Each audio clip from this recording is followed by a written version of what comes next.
that part of the conversation made it onto the live stream because now we are going live. I am completely comfortable talking about butt and genital shaving online. There's... Yeah, we are aware of that fact. Nothing made it on the live stream. That's good. Darn. All right. Well, anyway, welcome everybody back to the Alchemy Bench. Joining us today, we have What do Tom. you all favor to shave your ass? Nair, razor, wax? Somebody else. You use somebody else to you get somebody else to shave your ass for you? I find I would find a lovely young woman who desired me to shave my ass, which means that it's going to stay hairy. I'm absolutely certain of that. Okay. In any event, joining us Go ahead, John. At the Alchemy Bench, we have Tom. Shaving his ass. Well, not shaving his ass. And we have Mehmet, whose cat is licking its ass, looks like. And we have Julie. Yep, who doesn't wax her ass anymore. But she used to, and that wasn't fun. Oh, boy. I suppose it wouldn't be fun. And for some reason, Jonathan hasn't joined us yet, which is strange. He's on the live chat. On YouTube. And I sound echoey, he says. Oh, I see. Not Stupid. For me, but... Yeah, it's because for some reason... Aren't you coming, Jonathan? OBS decided to open up my other mic. Which is a thing that it just does sometimes, I guess. Talk, Mehmet, so we can see your cat in full screen. Here, actually, I can... Oopsie, that's not what I wanted to do. Kitty, she's cleaning up her belly. Good girl. She's probably trying to clean up her arse, but she can't reach it because of the. How do I make you full screen? Pin video. There we go. All right. Now everybody can stare at your cat as she sits there looking all chonk, leaning up her creamy belly. Which one is it? It's Amy. Good girl.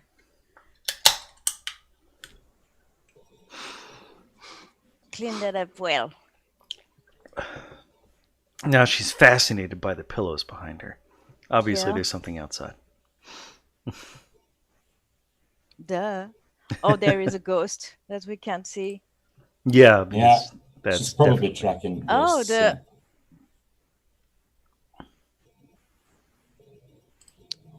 Okay, I had a problem with the stream on YouTube. I don't know what I did.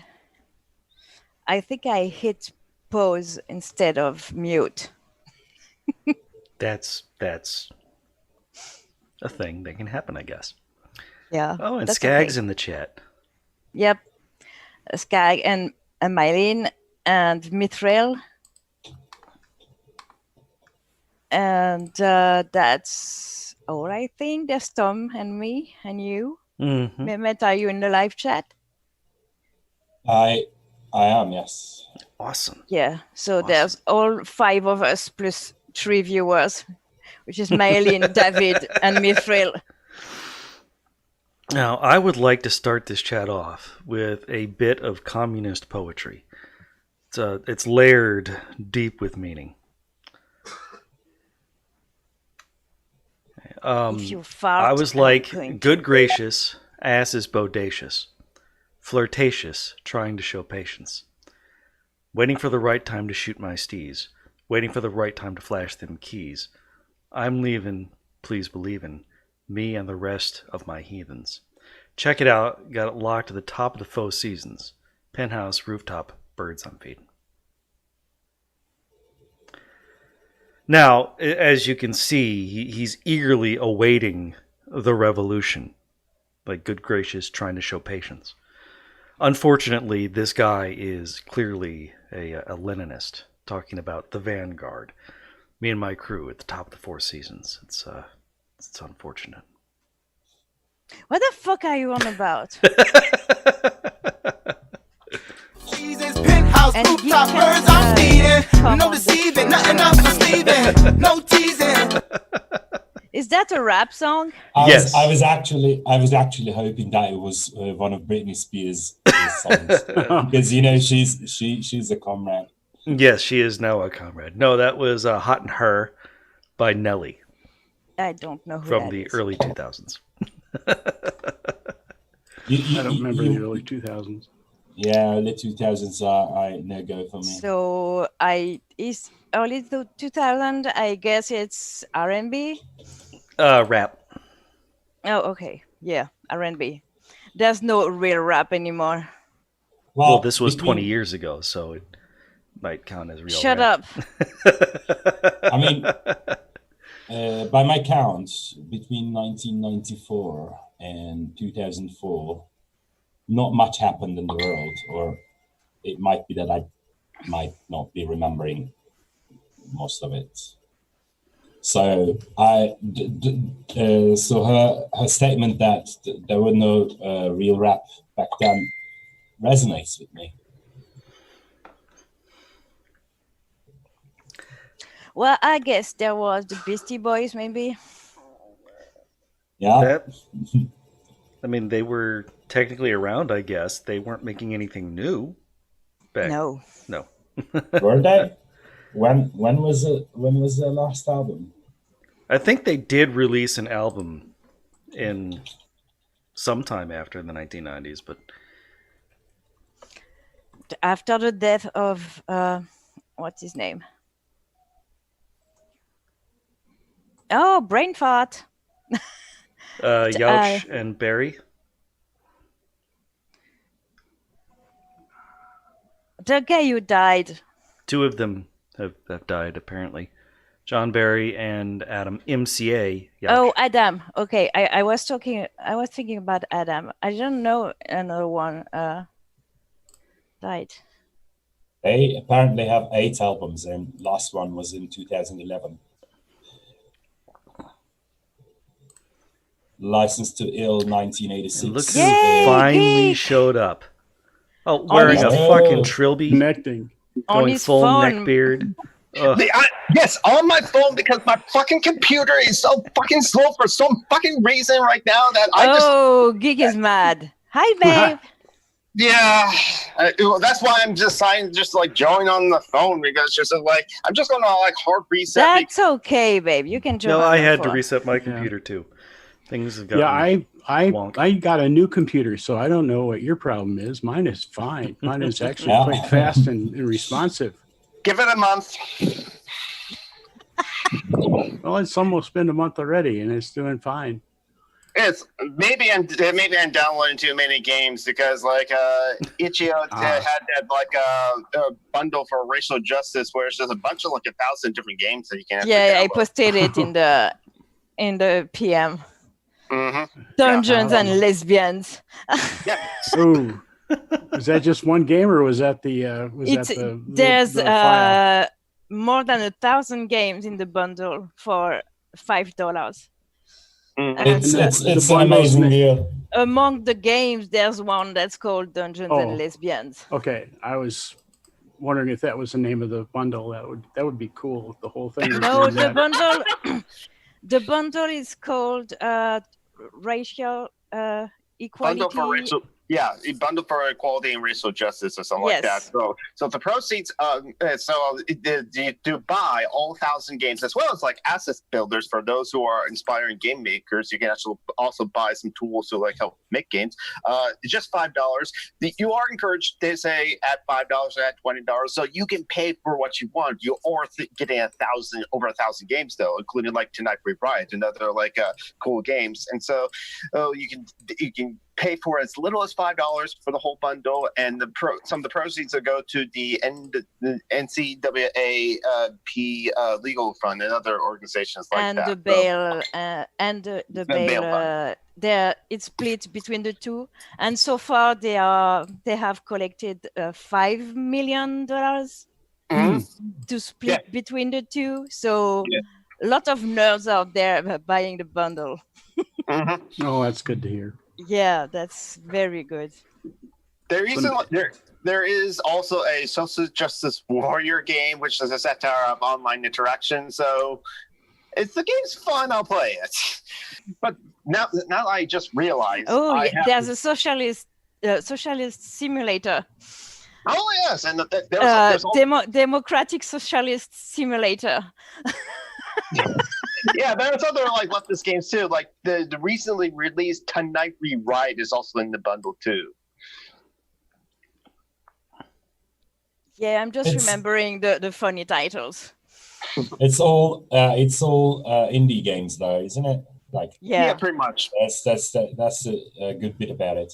I mean, you both support maybe like really little support, but the game makers themselves and the whole BLM going on.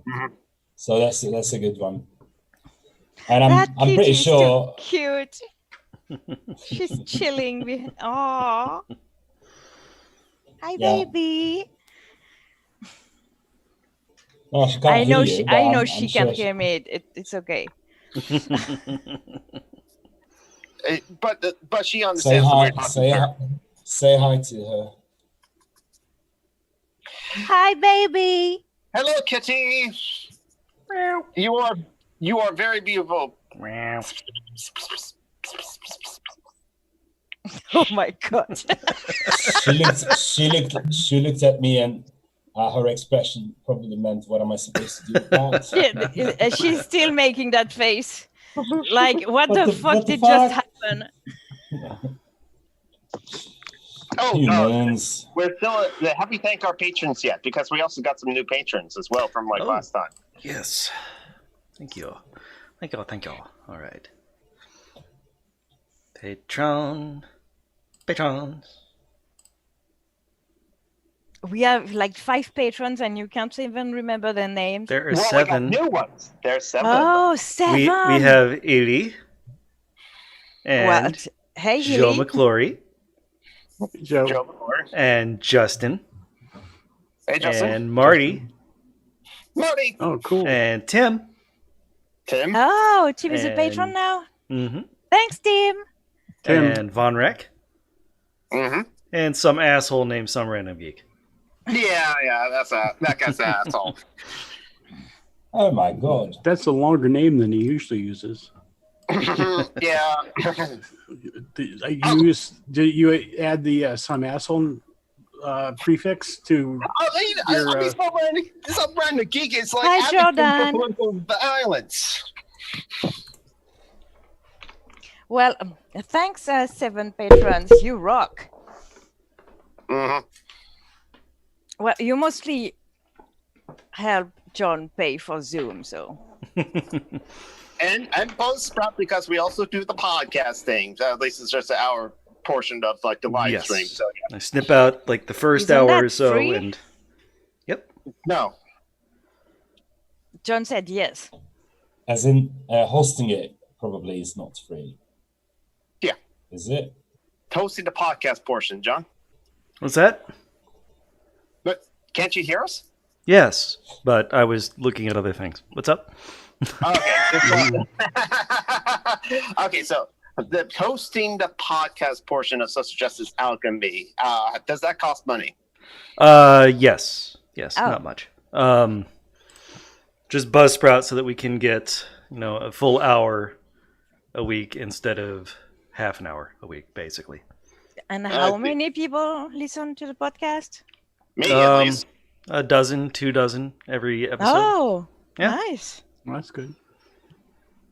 So, hey, podcast listeners, if you aren't able to catch the YouTube live stream, that's okay. But any comments or suggestions, that's the good place to talk to us at the comment section of the videos of Social Justice Alchemy on YouTube. Social Justice Alchemy. Indeed. The patrons, also known as the capital vices. What the fuck, David? I don't understand that sentence. Capital vices. Yeah, no, I don't get it I'm either. trying to find a pun, but I don't think there's one. as opposed to the lowercase vices. He's probably talking about capitalism and. No. David, explain. Yeah. Yeah, the best jokes are the ones you have to explain. Yeah, definitely. It becomes funnier the more you have to explain it. Like, if you take 10 minutes to explain a 3-second joke, it's the best. Oh, that's a knee slapper. That is. Yeah. Especially the puns. Yeah. So just rapidly, yesterday was the anniversary of the Perth shooting, and Yes. and Trump on this day decided to rescind the rights, the health protection for transgender people. Mm-hmm. So fuck that motherfucker, and the rest in power people who left us. Mm-hmm. Yeah, Trump. We've been looking at. I've been kind of looking around at some of the things that Trump and the Republican Party are doing, and they're trying to. Well, they're co-opting the anniversary of the Pulse shooting to rescind LGBT rights. Just transgender, right? But well, yeah, that's but the it's just that's the camel's nose under the tent. Yep. That's just the beginning.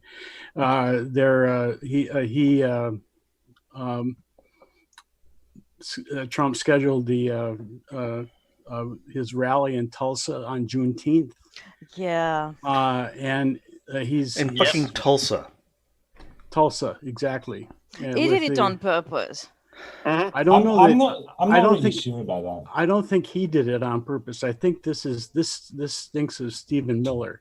Yes, I do believe that he would do that on purpose. Yeah, Yes. Trump is not bright enough to remember dates or places. Stephen Miller? Stephen Miller is the white the one nationalist who's like 10 years younger than me and has a hairline worse than mine. Who's running the a lot of people have a hairline worse than yours, Trump. In the Trump administration? He's the open white supremacist left after Bannon left.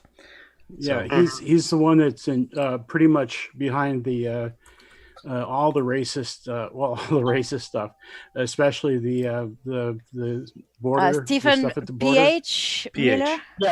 Yes. I don't know. White nationalist. Oh, him! Oh my God, his fucking face. Yeah. Okay, I know who that is. Yeah, and then also the let's see, the I don't remember the date. August 20th, I think, is when they're holding the. It'll be the first day of the Republican National Convention. Can someone for the non-Americans in the chat explain the Tulsa thing? Largest race riot in American history, I think. It was Black Wall Street. It was a massively successful, large black community there in Tulsa. Mm-hmm. And white people went fucking nuts and destroyed. I mean, it was the entire. It was like an official race riot. The government brought in planes to bomb them. They destroyed all businesses, looted, murdered. It was absolutely awful. Mm-hmm. Yeah, they just like came in and like slaughtered Black Wall Street essentially. Mm-hmm. Mm-hmm. Basically, I don't think there are any clear records, but people say close to 2,000 people died that day. What in Tulsa? Yes. What I've heard is like 25 or 30 died, 200 went to the hospital, and the rest of the community was just sort of torn apart. I don't know where. It could be the people missing or left the area as well. Okay, 800 plus injured, 183 serious injuries. Exact numbers unknown. 36 total deaths. 36. Okay. By official records. Yeah. Well, yeah. By official. So him decided to do his rally on that day in that place. At this time. After having said that the SS were actually nice or something. What? He meant the Secret Service. Praised. Oh, really? But he said the SS, no? Well, it was on Twitter, and he knows how he was running out of character. He was running out of characters, so he said, "Well, I'm sure SS is what they use in the." Oh, is that me? No, I don't think so. If Probably you hear Jonathan. it, Yeah. Okay, I'll blame everything on Jonathan. That's okay, Jonathan. That wasn't painful to the ears or whatever. No. I was just wanting to make sure it wasn't me echoing or blowing out the mic or anything. Don't worry, Jonathan. I yell at you if it's painful. I'm very sensitive to noise. I'm trying to figure out how to look at fixing my laptop because, so that's probably like the noises you heard when you heard a humming. It's okay. Don't worry. Yeah, don't sweat it. It was more me wanting to make sure I wasn't fucking up because I'm technically inept. I just happen to have some equipment that works reasonably well most of the time. Otherwise, anyway. Okay, that's good that he didn't actually praise the SS. No, but it's not out of character, so it wouldn't have been out of character. He would call them very fine people. Yeah. There were very fine people on that side. I don't think he'd say they're very fine people on the others on the Jewish side at that time because he's a fucking asshole. Yeah, anyway, we'd throw all the awful stuff at the beginning of the show, so we can go on with the nice stuff afterwards. Yeah. So. Well, I want to finish with the beginning of the national convention, where he's going to be renominated.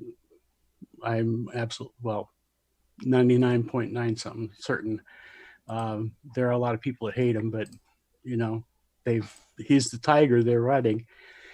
Anyway, that date is I believe 60th anniversary of the Axe Handle riot in Jacksonville, Florida, and they're holding it in Jacksonville, Florida.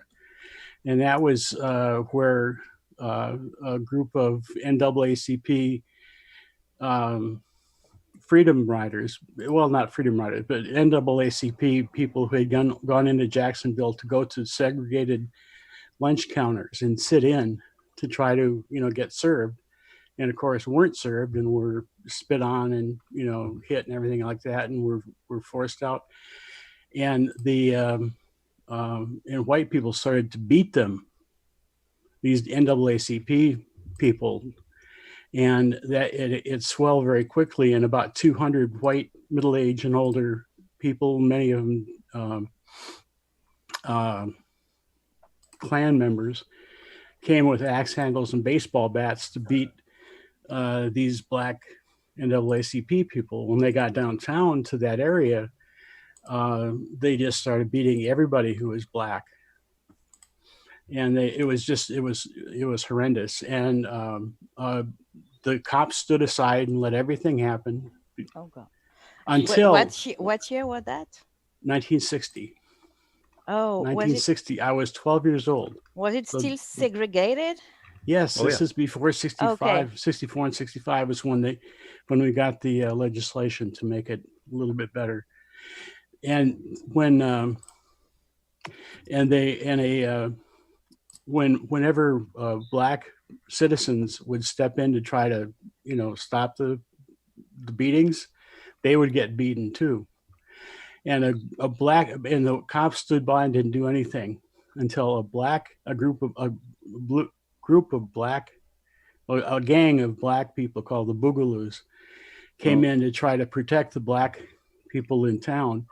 Then the cops started coming in and they arrested they started arresting black people. I am shocked. They arrested, actually, one of the people that was arrested was somebody who was later became the police chief of Jacksonville. So showing that there has been a little bit of progress. They arrested a guy named Nat Cole, I think, who is black. black citizen at that point, and he was arrested and charged. And actually, when he said he supported NAACP, the judge put him in jail for 90 days. So anyway, that's it. So we have 3 dates here where where Trump and his minions are doing things specifically to piss on people. And so the August 20th is the start. Back to the conversation. A reminder: the August 20th is the start of the Republican National Convention happening in Jacksonville, Florida, and that's this August 20th, the same date that you're describing of that beating of members of the NAACP. Okay, doing and you'll think that's Miller too? Yes. Yep. So, because he's the one planning this kind of events. No, I don't think he's the one planning that, but I think he is. I suspect he has some input into this kind of stuff. I think because it can't be a coincidence. No, they're choosing these places, these anniversaries. It had been set to be in North Carolina, I believe, and Trump picked a fight with the governor of North Carolina, who's a Democrat, and so that was the pretext to move it. But why move it to Jacksonville? And so I think it's entirely possible that, well, I'm sure that the date of the convention had been set up ahead of time, but to move it to Jacksonville as opposed to any other, Southern conservative, radically conservative place on that date, I think reeks of somebody reading history and saying, let's fuck with the black people. Your country is fucked up. Yes, it is. At this point, I'm really only surprised that Trump hasn't declared a national day of the rope. So after his stunt with the transgender rights, I am finally fully on board and completely comfortable telling people that they should vote for Biden. Yeah. Honestly, get rid of that motherfucker.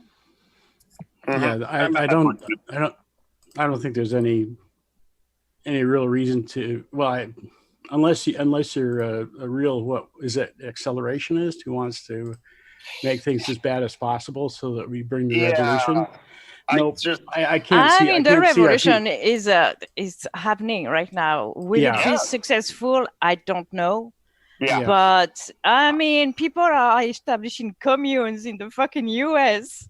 It's amazing. The Capitol Hill Autonomous Zone. I have not been there yet, but I've listened to the dude from Converge Media on Democracy Now. And the thing is, unlike with downtown Seattle, which is like Westlake, which is like a financial sector, no one lives in downtown. No one lives in the finance sector. No one lives in Westlake, because even though they built those luxury apartments just recently in the past couple of years, no one lives there. But in Capitol Hill, that's been a neighborhood for a long time. And in Capitol Hill, which is the LGBTQ plus center of Seattle, as well as community center, and as well as center for Black people as well. That's also where it's like Occupy Seattle and the WTO rise also were kind of like big, because the people actually live in Capitol Hill. And so after 9 days of protests, where it's like, I remember not this last Sunday, but the Sunday before last, where it's just like there was a curfew issued. This is after the big riots that happened in Westlake. There was a curfew issued on Monday night, but then the peaceful protesters asked for the curfew to be lifted on Tuesday nights or something like that. And the mayor of Seattle, to her credit, agreed to lift those curfews. And so every day, basically, the protesters inch in and won things and took over the eastern precinct of the Seattle Police Department in Capitol Hill, and to make it the Seattle People's Department, as it were, or turn that place into a community center. And that's how that's awesome. Their barricades, and they even finally got a guy who can grow food. Yes. And Yeah, so it's like I haven't visited the CHAS, which is like CHAZ for stands for Capitol Hill Autonomous Zone. But like on Friday nights, they would set up a projector and be able to like actually like stream like videos and movies and stuff like that. I think they did like the 13th, which is the Netflix documentary about the 13th Amendment. And so yeah. And they have their own website, and they have a list of demands. They list demands for like abolishment of the Seattle Police Department, and for like all the investigations for investigations against the Seattle Police Department, for all their complaints and all their brutalities, all the killings that the Seattle Police Department has done. They have the list of like people that were killed by the Seattle PD, and so who knows? But like, hey, it's a commune. They're functioning right now. They're giving away free food because, like, I remember seeing a guy giving things. Like, goddamn communists, send in a guard. And so this remember, it's only like 6 blocks. It hasn't like taken over all of Seattle. It's just like tiny portion of Seattle, and it has gotten national attention. Trump said that like the radical leftists of the governor, Jay Inslee, who did not know it actually was a thing on Wednesday when he was asked questions about that. So that was kind of funny. And the mayor, Trump said that they should take back the city to the mayor of Seattle, Jennifer Dermick. But the chap is actually asking for her resignation as well. But the mayor of Seattle retorted back to Trump on Twitter, how about you make us safe again and go back to your bunker? So, yeah. But no, it's cool. Seattle has a commune. Yeah, but it's not the only one. I think it's the biggest and the most successful. But I am under the impression that a lot of cities, there's little autonomous zones popping up. Okay. Anyways,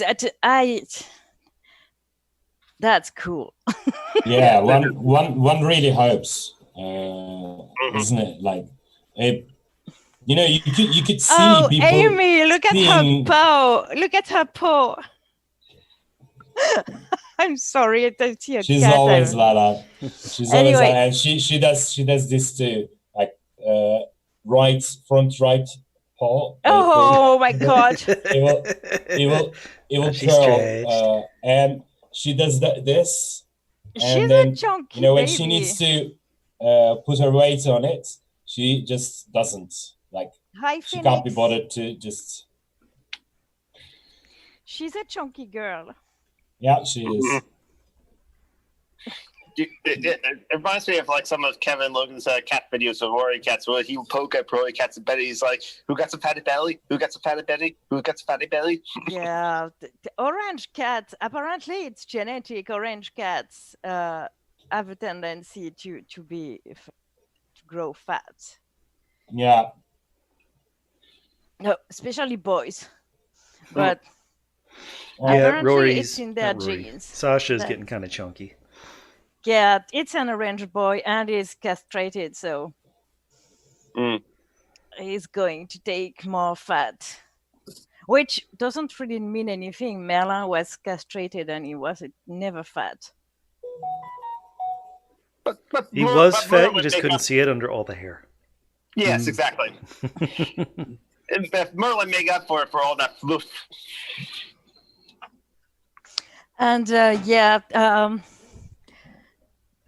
J.K. Rowling. Yes. Yeah, let's go to lighter things. Have you seen her manifesto? Oh no, I have not read it because I've heard from other people who had read it. Some of our cis allies, like Chris Yossi, has read it, and other people has read it, and tell me don't bother. So that's just. I was a victim of domestic abuse, so it's okay for me to be a TERF. Yeah, I am too, and I am not. So. The thing is, like, people are responding in the most beautiful way. I love how Potterheads are like talking about the film. They're like, "Oh, this is a beautiful film. I wish we've known who wrote the books." Yeah, I mean, some people are even it's saying now that amazing it that- was Daniel Radcliffe who wrote the books Yeah, there's a new thing now. because he made an awesome statement. It was the first. all three of them actually Yeah, but, supported trans rights. They were shorter and they came after. The first one was Daniel Radcliffe, and it yeah, was definitely. substantial. That is good.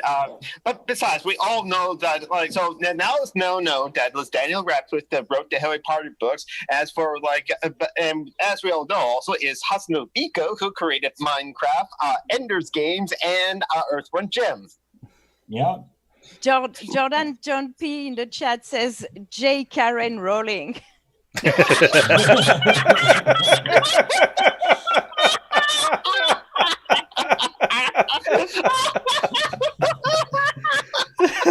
But yeah, she started on Twitter going on about how if sex doesn't exist, same-sex attraction doesn't exist, and I'm like, yes, same-sex attraction erasing doesn't lesbians. exist. We are not attracted to people's genitals, you bitch. Yes, exactly. And Gender attraction.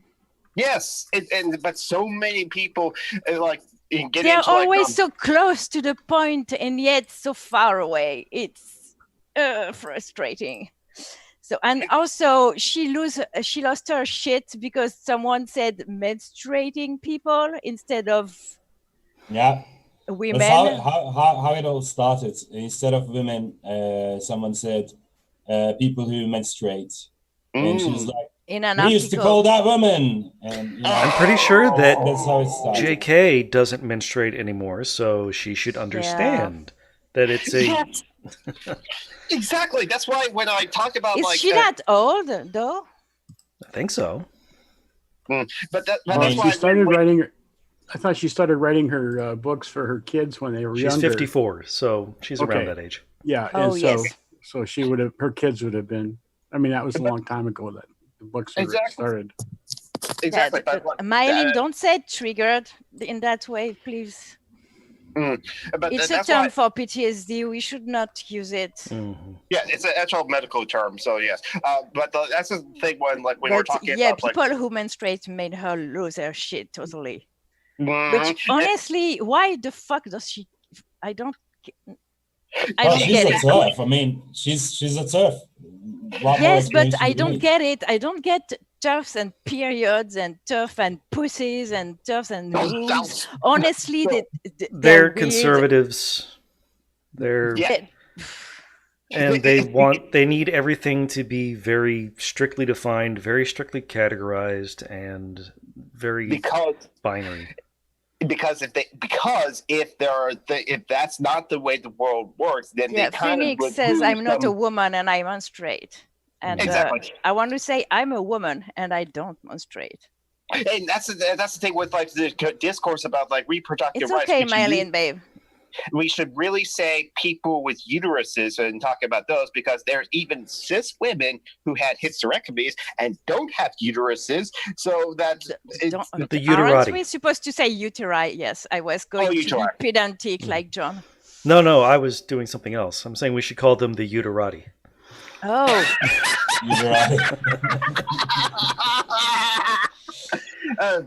But we should say people with uteri. Phoenix, I'm not menopaused. I take a specific birth control just to a specific one that makes me not menstruate, and I haven't been on my period for for 10 years now. Nice. And that's awesome, because I was among the very lucky ones who spent 3 days crying in their bed from the pain. Have you ever imagine someone takes the gardening tools with the teeth? How do you call that? Rake. Yes. Rake. Okay. Imagine someone takes a rake and tries to pull out your entrails with it. That's the sensation I had for 3 days.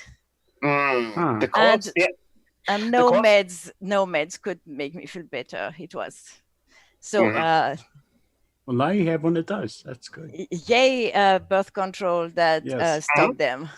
Yeah, because it affects the hormones, and also And also, it's an implant, and I'm a cyborg. Sorry, go ahead, Jonathan. Well, yeah, that's why I was going to mention that, but also mention that because we have to remind ourselves this, because shows how fucked up the healthcare system is in America. That implant that you have is produced in America, but because of the France's medical system as it was before Macron dismantled it and defunded it, you were He didn't defund the medical system yet. Okay. It's the retirement pension fund did it. Oh yeah, that's right. That's why the general strike happened last year, started last year.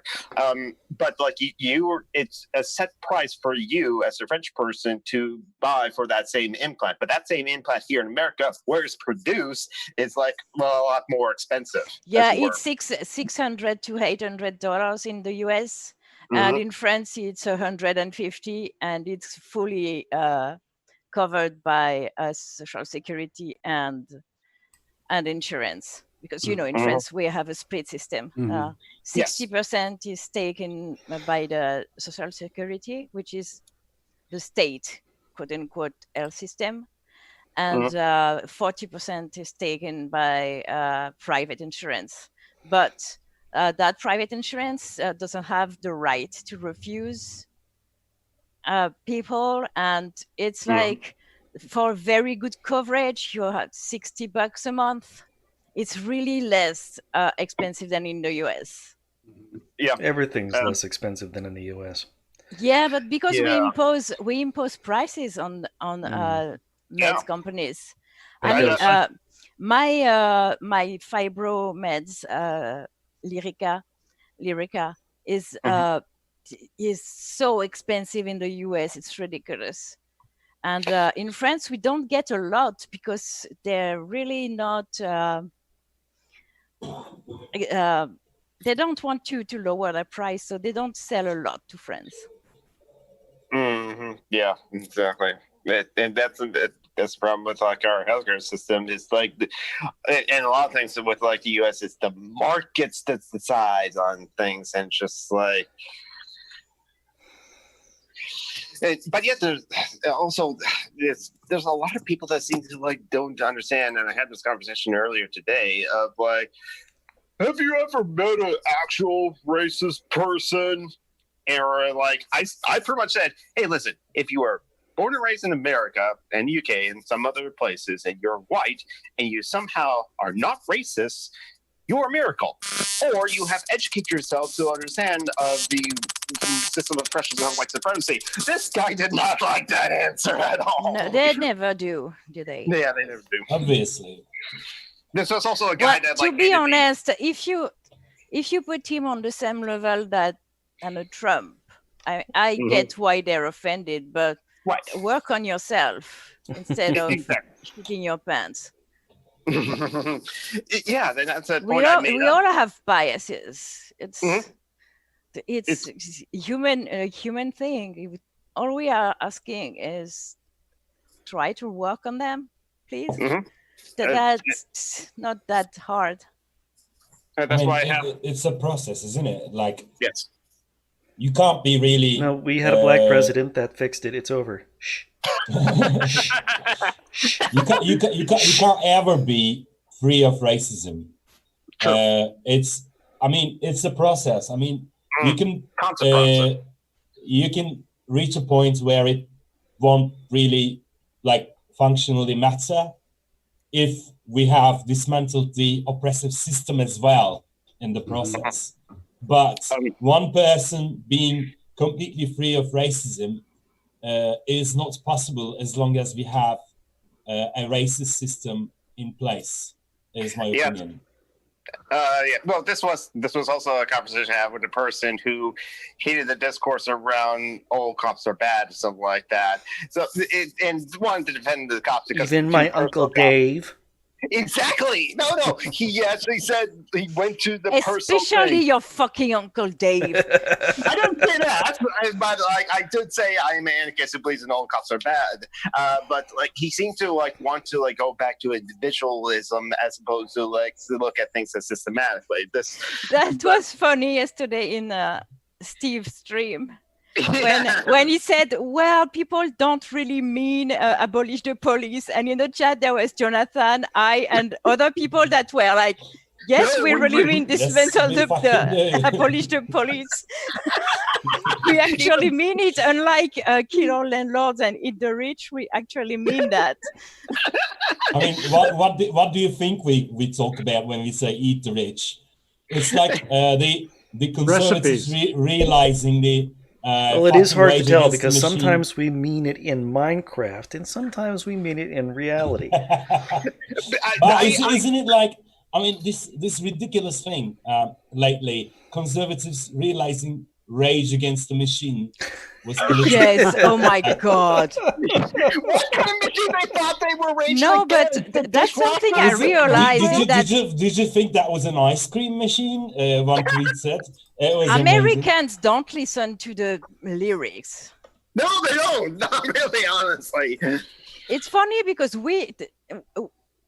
English isn't our first language, and we actually listen to the lyric, but Americans usually don't. That's something I watch a lot of reaction videos for some reason. Oh, I should probably do that for like the video that you mentioned, like Bones Lee's UK, and like I have not seen a Billie Eilish video, so I want to like save that and record myself for a video of my reaction. Oh yes, to you're going to have so much views if you do that. Yeah, I probably should do that for Ginger too. Their fans are.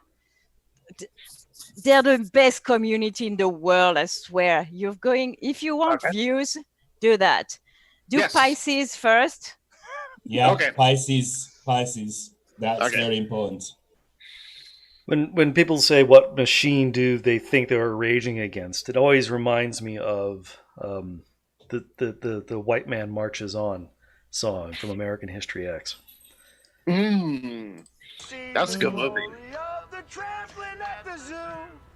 We've washed ourselves in niggers' blood and all the mongrels too. Yeah, this is really, really racist. Yeah, no. He's a neo-Nazi. Okay, just I should have put a trigger. I had forgotten. Yeah, but there's the bit where he says, and there was a lot of problems with it too. But yes,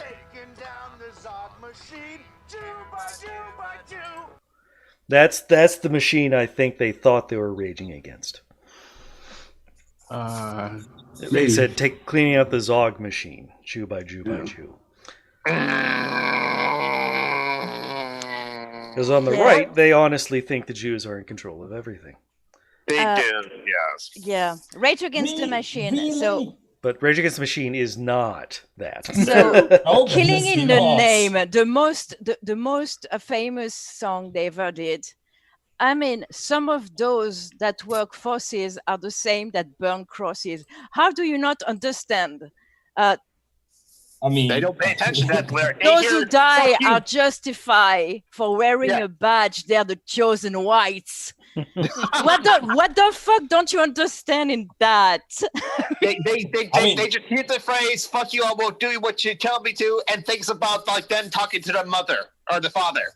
That's the machine that they're raging against. Yeah, I mean it's amazing to me. I mean that happened years ago.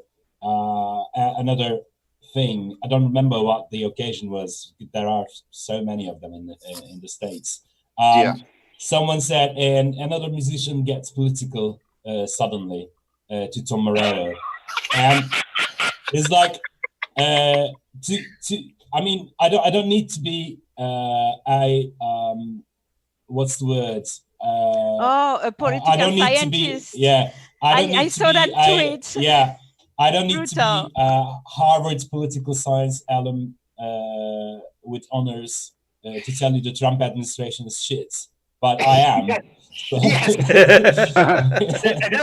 Now that is the thing I've heard about, like Rage Against the Machines, because they have breakup, like the lead singer has broken up with the rest of the band, so the rest of the band went to form audio site with Chris Cornell. Really broke up. They just stopped playing. Right. They're not right because they all agree politically 100%. No disagreements there politically. It's musically where they have their disagreements.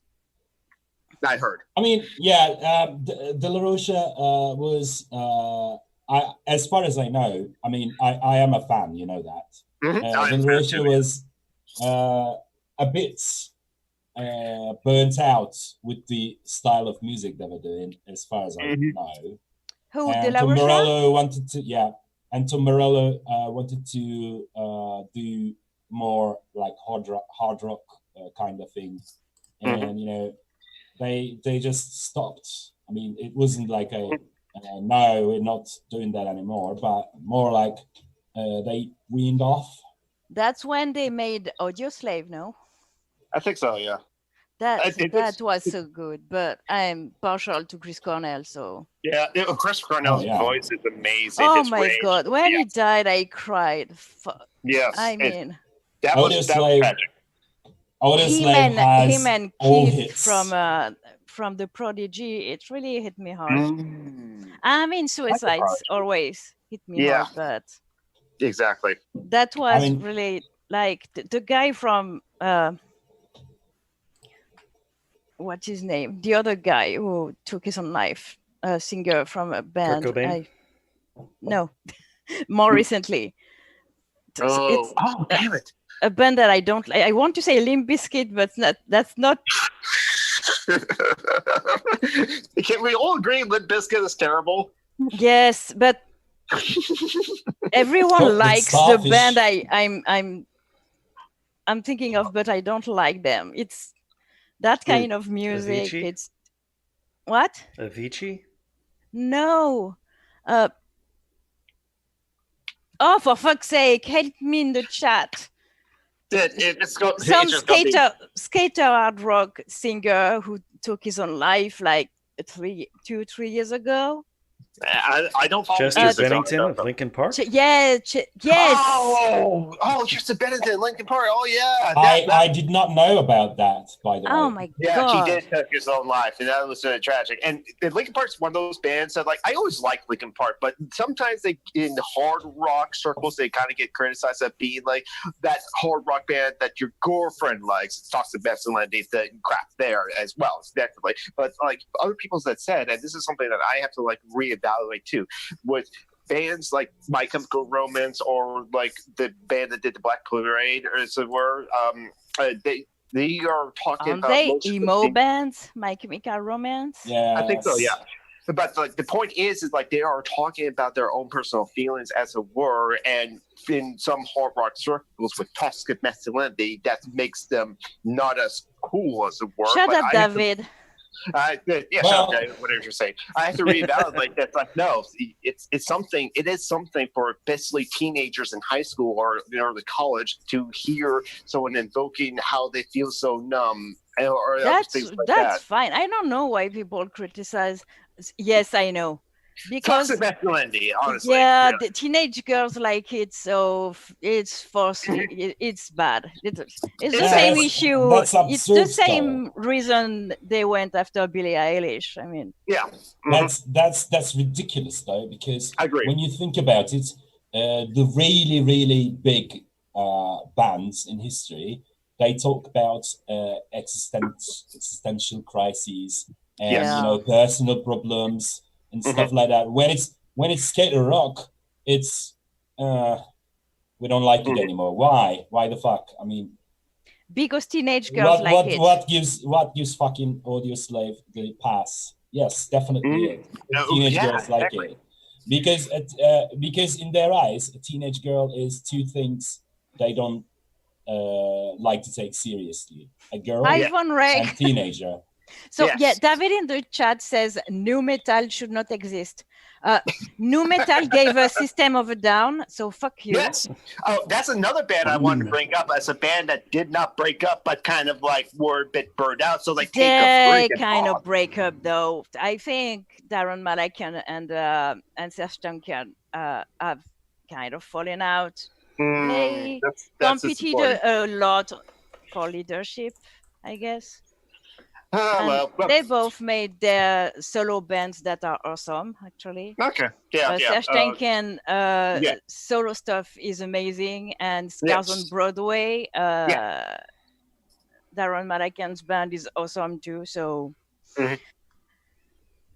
Yeah, that's twice as much music, so I'm not going to bitch about it.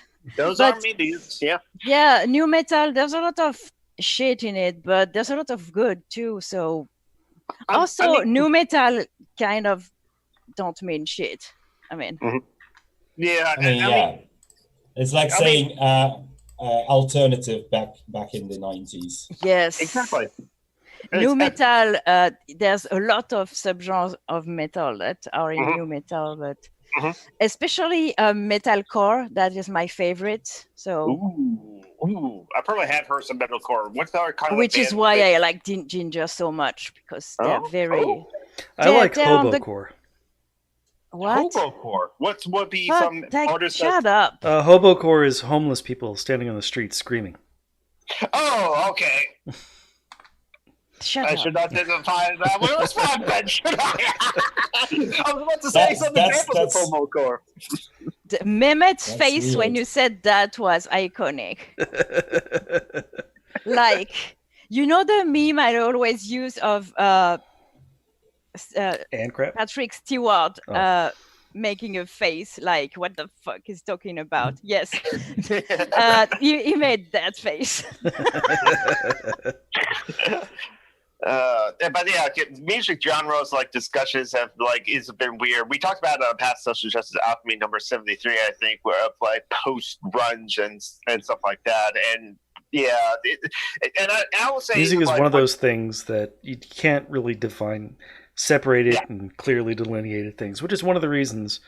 That Why? depends. Some people like their purity. I mean, you listen to Dream Theater, you know, it's progressive metal. There's no doubt about it.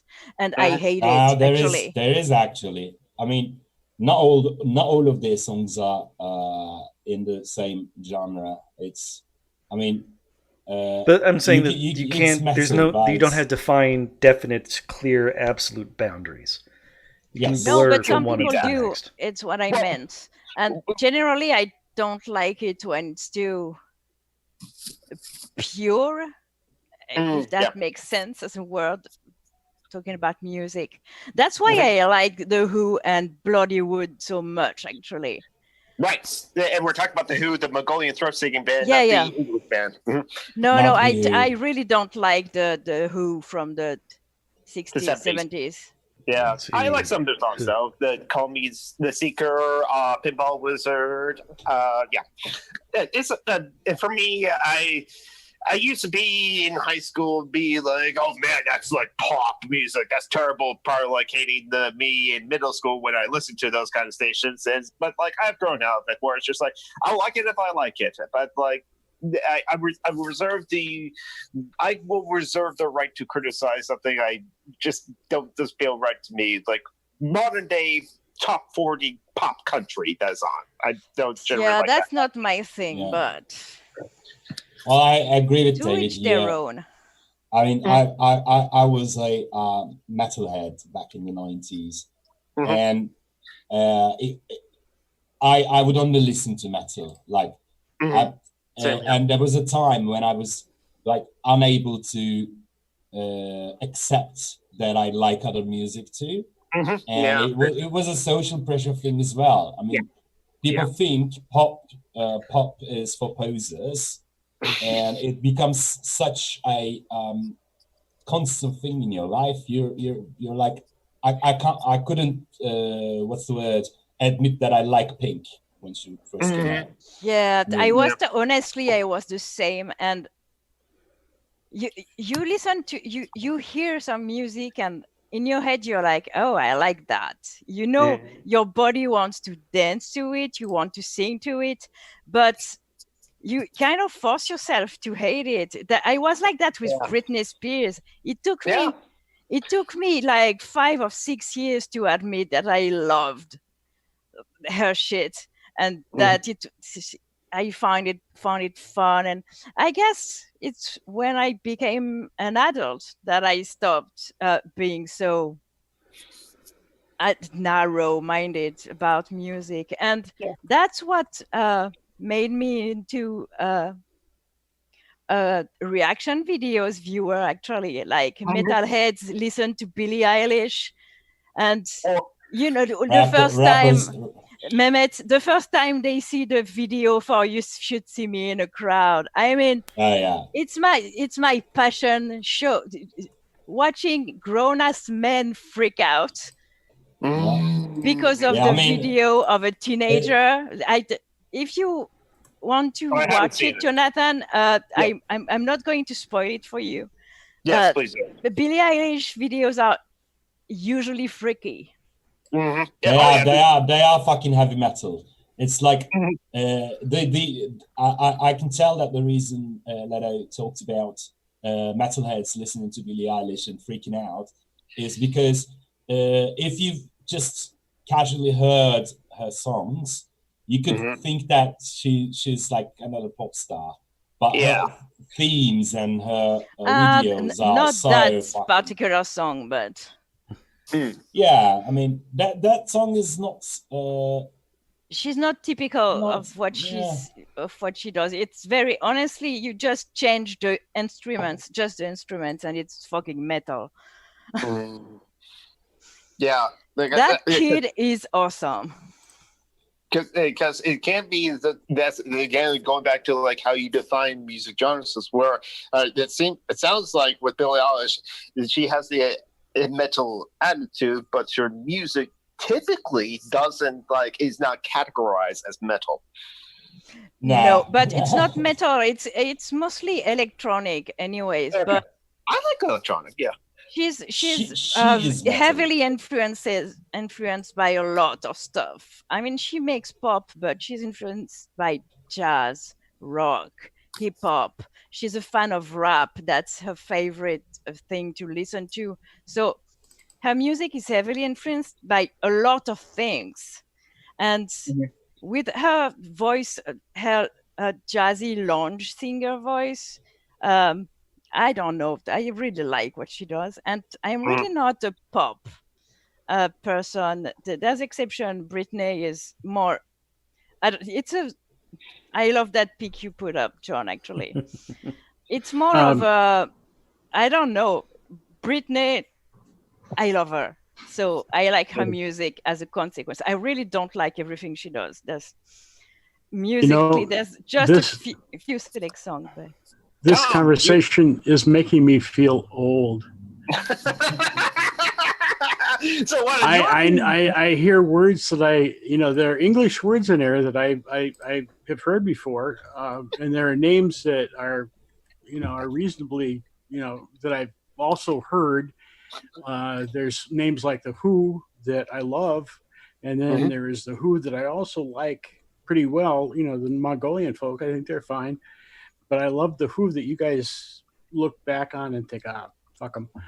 No, I'm the only one I think here who's not really into the Who. I have an allergic reaction to 70s stuff because my mom was a fucking hippie, and well, see, I'm a fucking hippie too, so I had an overdose of Janis Joplin, the we Who, cannot Pink be Floyd, friends and anymore. Jimi Hendrix, and I'm more than lost, but I am old. And I need to tell you that I'm quitting now. No, just quitting the show for today, not quitting the show forever. No. Right? I hurt. My hip has been killing me for the last couple of weeks. No, put on. Oh my god! So now I'm going to be trying to dig up my little garden in a.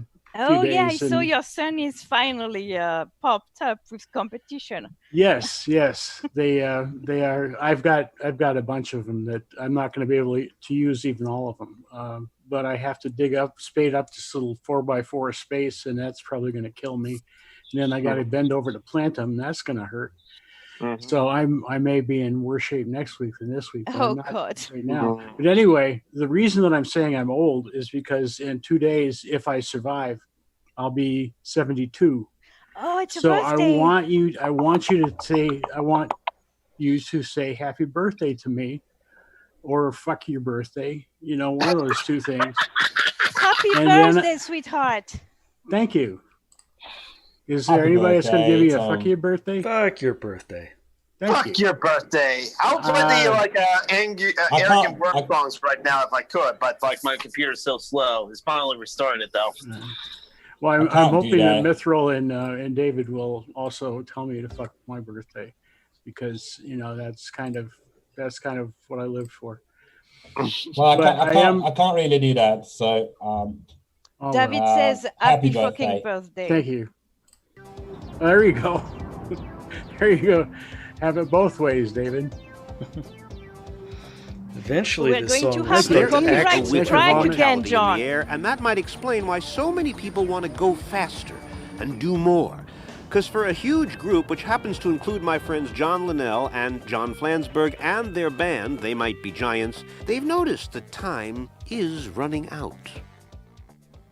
Yes, my time is running out, and so I'm leaving now. Fuck you for noticing that my time is running out, and I'm getting older, and I won't live much longer. Yeah, go see the live chat before fucking off. I'm looking at it now. I have it popped out, so I'll see it even after I leave. And I may actually. Are you going to see your son for your birthday? No, I don't think so, because we're still having a quarantine thing. Yes, I totally forgot.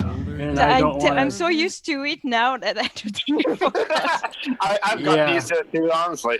No, I would love to, and we'll communicate on my birthday on Monday, but otherwise, no, it's just distancing socially. Wow. So I'm distancing unsocially here, and fuck you. Yeah. Fuck off, babe. Fuck off, and I will. All right, I'm fucking off. Bye, Tom. I'm fucking off now. Bye bye. Hey. David in the chat says, donate to Tom's Facebook charity, you pros. Yes. That's right. I should do that. Yeah, eventually. Again, I can't. I am overdrawn, so. And I have corset shit to buy, so that I can't donate. I got paid yesterday, so I've just spent 2 days, not today, but yesterday and the day before, almost all day in bed because I had my back hurt so much, and a corset would really help with that.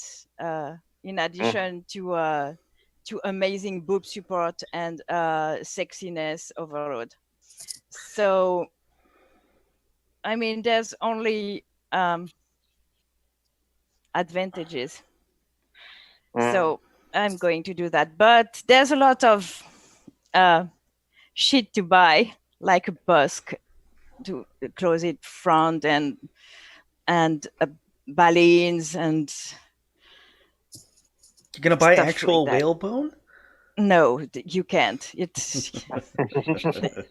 They make synthetic ones that have the same propriety, though, and it's quite expensive. Unlike plastic stuff, you can put zip ties in a corset, but it's not the same. It's not as comfortable. I want to be able to move in it, if I want to be supported. So. No zip ties for me. And no steel in the back either. Yeah, I'm quite obsessed with that these days. I'm waiting for my bra furniture too. So while waiting, I'm working on my corset pattern. So bra furniture. Did I hear that? No. Not furniture, materials. Patterns. Oh, okay. Like elastics and the little rings and plastic bits. And there's a lot of shit that goes in a bra, okay? Yeah. You can't just take fabric and make it. There's really a lot of shit. And it's not any elastics. And yeah, I have to order it from Poland. That's where I found the best prices with good quality shit. I could order it from England too, but it's too expensive. England is usually expensive. Yeah, but you find everything. And that depends because I order my yarn from England because it's the cheapest that I found, it? even compared to Because France. it's full of sheep. Yeah. Could be it. It's generally alpaca and silk. So yeah, I'm a bourgeoise when it comes to yarn. Well, John has a point because the first time I landed on England, the first thing that hit me was the musky smell of sheep. And Yeah, it never there's a lot left of me. sheep there. Yeah. But there's a lot in my region too. So So you're used to it.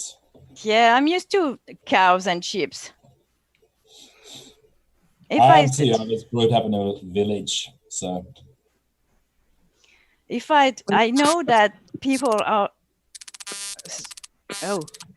starting to make alpaca farms in France, and if I stumble on one, I'm probably going to lose my shit first of all, because alpacas are the best animals on the planet. They're even better than cats because they give us their yarn, and it's soft and warm, and they're so cute. they are pretty cute. Yeah. Oh my god, they are always smiling. I fucking love those animals. What do you feel about llamas? They're the motherfuckers. Evil pieces of shit. Okay. They're mean alpacas. I see. They're not as cute as alpacas though. But they're not as evil as camels though. And they hide knives in their fur as well. So interesting. They drink moonshine and spit on you. Alpacas can spit too, but they are very good tempered, so they usually don't. So but they can if they want to. I saw an episode of a vet show I watch, veterinary show I watch, and a guy, a vet comes to take care of an alpaca who doesn't want to have any thing to do with him. Oh my god, that video, John! Look at him! Oh my god, it's so cute! Damn it, I'm not seeing it on YouTube. I'll catch it on the live stream later on. Well, it's still playing on the live stream right now. It's an alpaca that's running, quote unquote. It's an hopping, alpaca it's running prancing. He's prancing. Oh my god! So and he's white too. Could you say that if an alpaca spits on you, you're so in the wrong that it's like witches and Catholics coming together for BLM? I mean, if you piss those off, there is no like redemption for you, kind of deal. Mithril says Rand Paul and alpacas share the same wig maker. Oh, Rand Paul. Stop insulting alpacas, Mithril. They are cute. Rand Paul isn't cute. Rand Paul's a piece of shit. Alpacas yeah, Rand Paul are awesome. is gross. I'll be right back. I mean, you caught that, yeah? The whole we're gonna hex the shit out of it deal with the witches, and the Catholics saying that we'll pray that their hex is gonna work. Yeah, I saw that meme. It's amazing. I mean, even the fucking Mennonites, when came out of their villages to support Black Lives Matter. I mean, yep, that's solidarity around the world. That's right. Also, that's happened like earlier today. Also, there was part of the conversation that was a part of the earlier today, like all these like Confederate statues like being torn down, like Christopher Columbus being torn down and being the harbor. That's excellent. And I like to make the joke that like Christopher Columbus thinks the harbor is India. I mean, it's amazing, isn't it? I mean, I saw a tweet today, and the tweet was about the left getting NASCAR and the right getting Harry Potter never occurred to me to happen in 2020. It's fucking amazing. Have you seen the response to the NASCAR guy by NASCAR? Oh my god, that's amazing. Yeah, That I can't for the life of me find the tweet anymore, but that was so brutal and funny. Yeah. Do you wanna tell us about it? So there's one an unknown NASCAR pilot who said because NASCAR decided to forbid the Confederate flag for their races, and some guy shit his pants on Twitter and said, well, if driver Ray Ciccarelli. If we can have the Confederate flag, I'm quitting, blah blah. And NASCAR responded something like, we don't even know who you are, and we are not one for participation trophies or something. And that was so brutal. It's we're sure your dozens of fans will follow you for your participation trophies, because it appears that he raced 32 times and never won. He was nobody. Ciccarelli has not started any Truck Series event this season after failing to qualify for the Nextra Energy 250 at Daytona, but he's still listed, blah, blah, blah. In 18 career starts, dating back to 2017, Ciccarelli has one top 10 finish, a 9th in Michigan last season. And then the next paragraph of this news article I'm reading. Ciccarelli isn't exactly a known figure even among NASCAR fans, but news of his announcement went viral on Thursday and Twitter users roasted him. George writes through the third. NASCAR Truck Series is going to have to find someone else to finish 28th each week because Ray Ciccarelli is done with this racial equality BS. Quitting with a career best 33rd place finish in the third tier of racing at age 50 to own the libs. Oh God. Big companies have finally caught up on the fact that people like that kind of shit. Mm-hmm. Stop being polite to motherfuckers. Isn't it one of those things? Even the capitalism is aware that you're shit. I mean, that's quite far down that you've gone. I mean, they smell where the wind is. I have no illusions to their intentions. They smell where it's going, and that actually that makes me hopeful because they would know they're if they think they should get rid of Confederate flags, I think those riots are going to be successful. Honestly, last week 2 weeks ago, I would have told you that Biden has no chance of winning. I said it numerous times. Today, I don't know. I'm not so sure about that anymore. Well, remember that 1968, or let's see, the summer of 67 was the summer of race riots. And the following year we got Nixon. And also, Joe Biden has in one meeting with voters in a church, he suggested maybe what pretty stuff should do is shoot the assailant in the leg instead of in the head. And he wants to do not to defund police, but to give them more money. And he's trying to get the right wingers. Yeah, that's not a good. He shouldn't do that, but. I mean, Trump is so overtly Nazi these days that we'll see. Oh, he was overtly a Nazi back. No, he wasn't as America first. Yeah, but a lot of people didn't think, they still don't think as that America first is. Yeah. Now he's openly praising the fucking Klan and stuff like that. He's become even more open about that bullshit. So he has to win back his base. I don't know. We'll see. His bottom line is falling. I'm not saying he's going to lose. I'm not sure of anything, but 2 weeks ago, Yeah. I wouldn't have thought Biden had a chance, like a tiny chance. No, maybe. Yeah, could be. By the way, before we go too far away from the issue, technically, one Confederacy flag remained. I mean, the white flag they use at the end of the track. So I mean, they removed all but one Confederacy flag. So yeah, please carry on.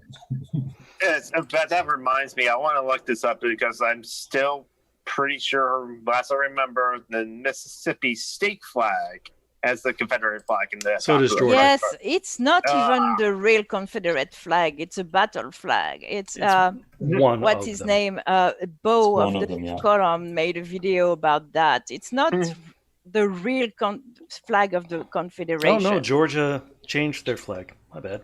So that means Mississippi is the only state flag to still include the stars and bars. But that's because that was their original flag, I think. It wasn't No, the they flag adopted of it the in Confederacy. 1894, and Mississippi has been a Oh. state since before. So what state was it originally? Alabama?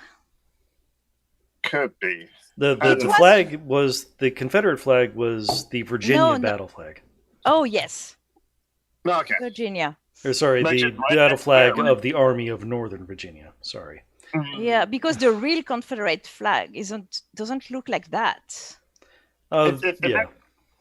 In fact, actually, that's the kind of like division is why we have West Virginia and then Virginia, because West Virginia didn't want to go with like the rest of Virginia for that sort of thing. So they're slightly more progressive than Virginia.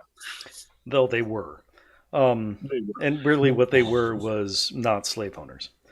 Yes. Because you can't get plantations up in the mountains. And it's yeah, been there you go. hypothesized that that's why South Carolina was so bad, because it gets pinched off between North Carolina and Georgia and doesn't really have so much mountains, and thus was more dominated by slave owners. But even here in South Makes Carolina, and up in the hills, they were opposed to going to war.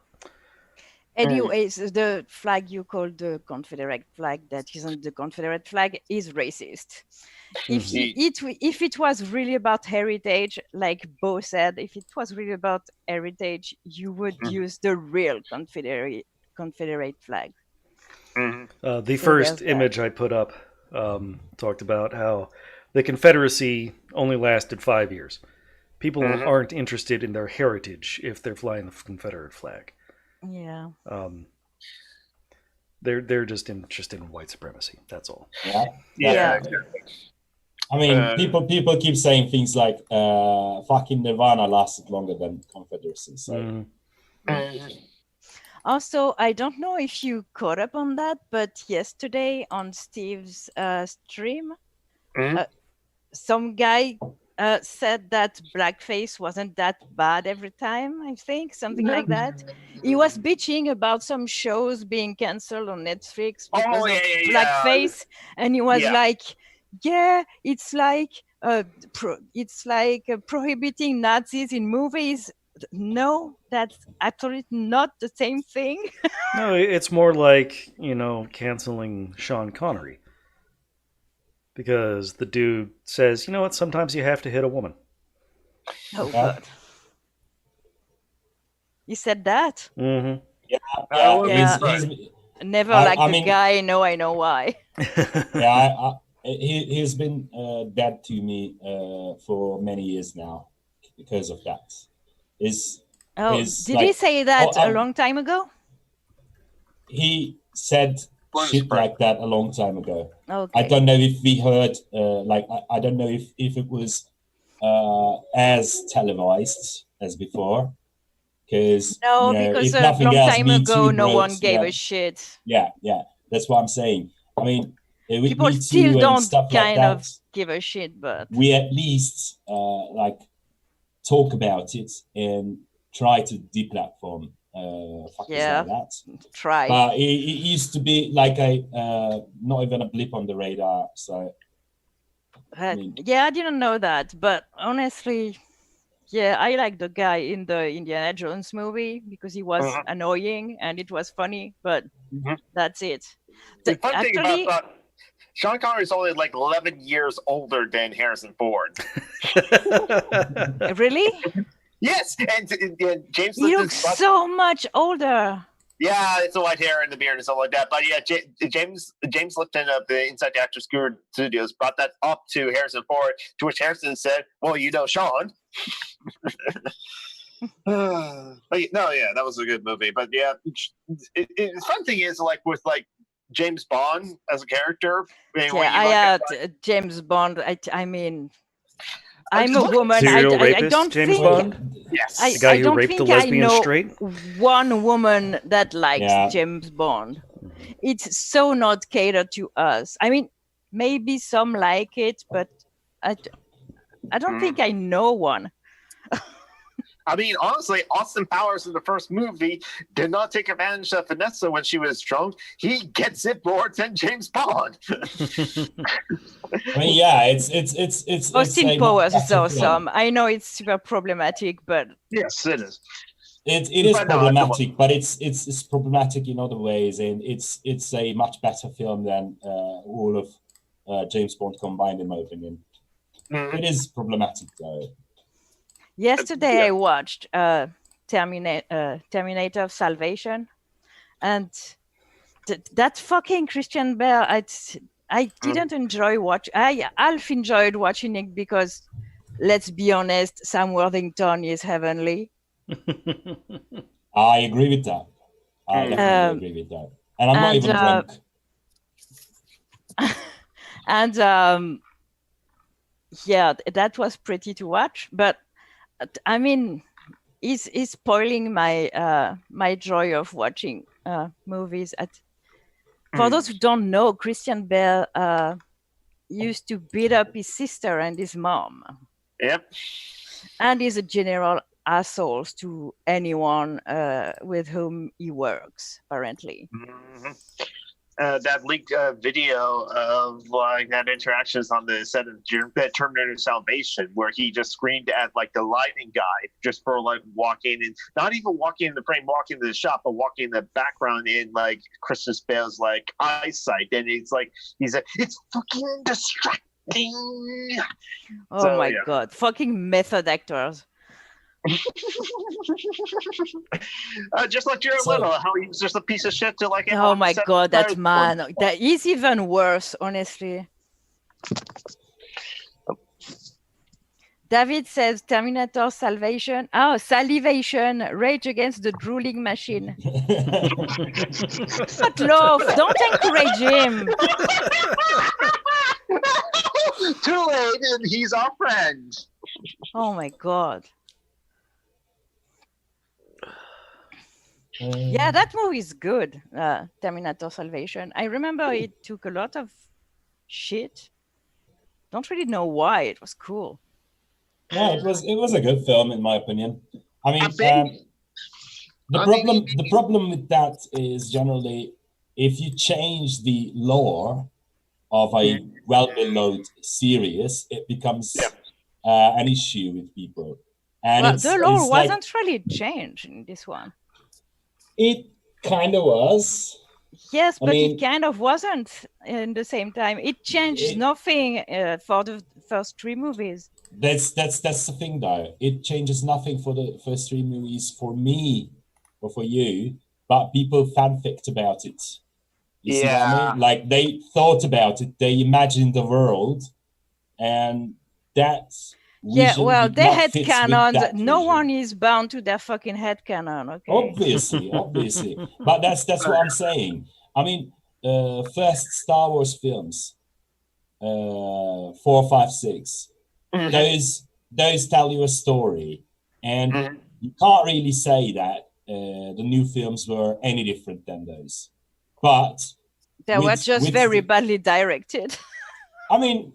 I don't I'm agree talking with it. about 1, 2, 3. That was One, two, three. 1, 2, 3 Yeah. were bad. Yeah. Yes. But the reason they were bad was not because of the lore or anything like that. I mean, I remember being Just 1 enraged about second. midichlorians. Mithril, But- he wasn't 6 when he did that. Okay. I mean, I remember being like really enraged about midichlorians because it couldn't fit with my view. But I was young back then. Midichlorians, the kind of like mighty little microscopic organisms that's supposed to be in like people's bloods in the Star Wars universe, and if you have a high midichlorian count, then you're like stronger with the Force. So I really don't give a shit about all that. Yes, Yeah, that's no, what it I'm does. saying. I don't anymore, but I remember being feeling Furious. kind of. Why?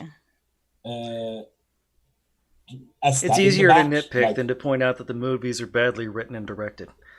yeah, Oh, Definitely. you felt Definitely, that's it. betrayed. You mean? Yes, betrayed. Yeah, I felt betrayed That's a good point. because there is a lore, and he's changing it, and I was like, no, you can't do that. And I know people feel like that with the new movies as well. I mean, yeah. That kid is so chunky. He's so cute. But I think that's yeah, also kind of, I got distracted by her when I was trying to find Look the at her. right- She's so cute. but like that's what some fans of franchises also do. I think Redican cut just recently, like last month or so, did a video on Star Trek Generations saying it's good. Actually, the point wasn't like how great that movie was. He says it was a pretty good movie, but his point Which is one? how Star Trek Generations. That's the one where Picard, and Kirk joined together. Oh, I never watched a Star Trek movie, actually. Yeah, you wouldn't have enjoyed it because it was a continuation of like the Next Generation, like the final kind of like They're that. generally I can't bad. anymore The Star Trek with- movies are just generally bad. Yeah, There's some good ones, but all like, of them actually. well, the Renegade's point of that video was how some obsessive Star Trek fans it just like went through a fine-tooth comb through that movie, but were criticizing it through a single frame of canonically, and how like Picard would not like throw away that value precious like artifact like because they always go back to because they compared Picard in Generations to Picard in earlier episodes of like Next Generation. Picard wouldn't care that Picard hates kids, and Picard wasn't that attached to his family, so he wouldn't cry about his brother and his nephew dying. And it just like he's saying, listen, within the movie of Generations, though, it would set up the precedent and set up the character arc for Picard for feeling sad that his nephew is dying, something like that, which is why the photo album early in the movie and why Picard wasn't trying to find that in the wreckage of Enterprise D, and that's why he didn't care for that precious artifact that he just set down. He didn't crash it or throw it away. He just picked it up and placed it down over theirs. It wasn't a crash down in the video and movie. People add that in their video critiques of this over and over again, and people hear that when they rewatch the movie, as it were. It's an interesting video essay that people should check out. Renegade Cut. Yeah, I don't know. I struggle to. Maybe it's because I'm not passionate enough about. Yeah. Yeah. No, How I would- know. how would- If someone is fucking with the Discworld, for example, I think I would be livid. But it's the thing though, with Discworld, lore continually changes. It's like he actually made it a living world. Like it changed over the course Yes, of the with Discworld. magic. Yeah, you can find ways to change stuff that are canon, Yeah. I guess. Yeah. But if they change stuff, I'm going to get mad. It's one of I'm these super things too. afraid of that American series on the watch We- because Vimes is my favorite character of all. Yeah. And if they fuck him up, first of all, they made him too pretty. So that's not too bad. But have you seen Lady Sibyl? Young and black. I don't care about the black. thin. She's young and super thin. Lady Sibyl is supposed to be old and super fat. Well, super fat. She's supposed to look like a Valkyrie. So She's supposed to be a woman She's supposed to be in her mid-40s. And she's supposed to be a heavier woman, yeah. I mean, I understand that, and I get that too. I mean, I would have loved subsequent generations too. If they, I'd gatekeep them. I would have loved if they actually cast an actress that was older and fat. Yeah, I would for a prominent role without being a fucking comic relief. Yeah, I would never see fat women in movies that are not. And funny. Lady Sybil is a force to be reckoned with. I mean, it would have been a really good idea to actually cast her correctly in that one. I agree with that, but I usually don't care about miscasts. Usually, no, unless they are whitewashed and stuff like that. No, and I don't think the rest of the cast is miscast. Honestly, for Cheery, they took a non-binary actor, and I think it's very on point. Jonathan, in the Discworld, female dwarves are undistinguishable from the males. They have beards too and stuff like that, and they're not supposed to show they are women. So, like, if they put on skirts and makeup, it's not really seen as a good thing. And Cheery is a dwarf that has decided to show her femininity. And she's pretty awesome, and I think it's a really good choice to have taken a non-binary actor to play her. And the way Sir Pratchett actually makes fun of the idea that traditions can become really cumbersome in that instance was amazing to me. It's like the whole idea is it's not seen dwarfly to be feminine, but they have a problem with. They had problems in the past with straight dwarves thinking they've fallen in love with a woman, both thinking they are women, and that's how ridiculous it can get with tradition. Is what he was trying to say there, and I love him for that. He's amazing with it. I mean, I don't know if you haven't read Terry Pratchett. Me, I'm the only one who has not read any Terry Pratchett. I offered to send him the audiobooks, but he has other things to read first. So he will let me know when he's ready to tackle the 40 books. Because when you start, you can't. You won't stop. If you're hooked, it's very difficult to. The only problem, the only obstacle to get over is the color of magic. It's, I mean, people. The early books are quite a bit different from the later books. Yes. The color of magic. I mean, from light fantastic forward, it is an amazing ride. But it's the one I like the least, I think. The Rincewind, Color of Magic was bad, actually. I don't think it's bad, but the Rincewind storylines are my least favorite. Not that I find them bad, it's just the other ones are so much better. I mean, Soul Music is one of the most amazing books in the series. Oh my god. All the ones with the Death as the main character are amazing. David is right. Yeah. The Moist von Lipwig. Moist is amazing. Moist von Lipwig. They are amazing.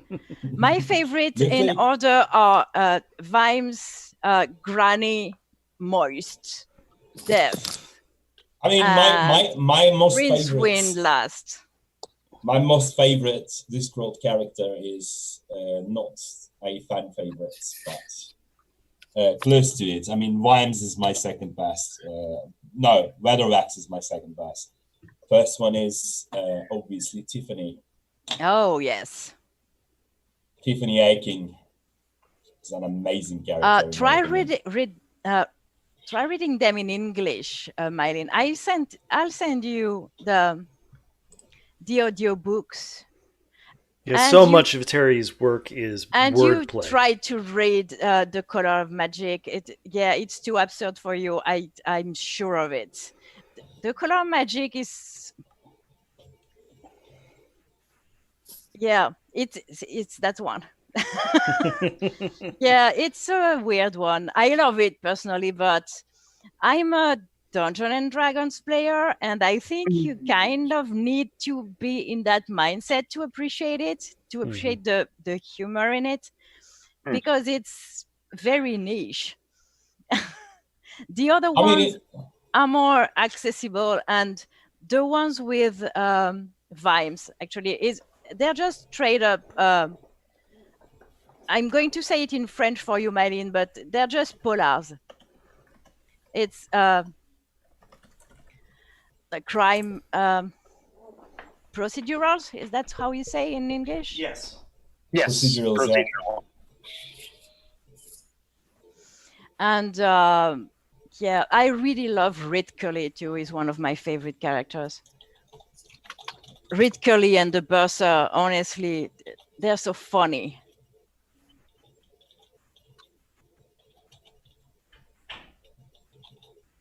Anyways, we're going to talk about something else because Jonathan is.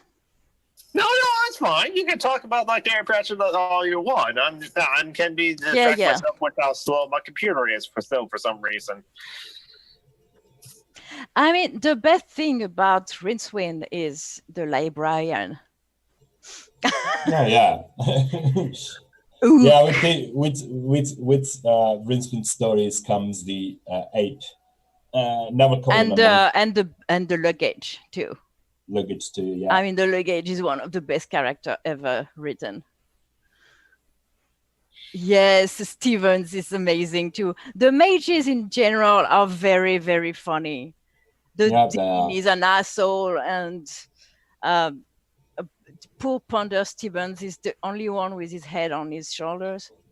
Rid Curly is just Rid Curly. I love him. Honestly, as much as I'd want to be Esme Weatherwax if I was a character of the Discworld, I know I'd be Rid Curly.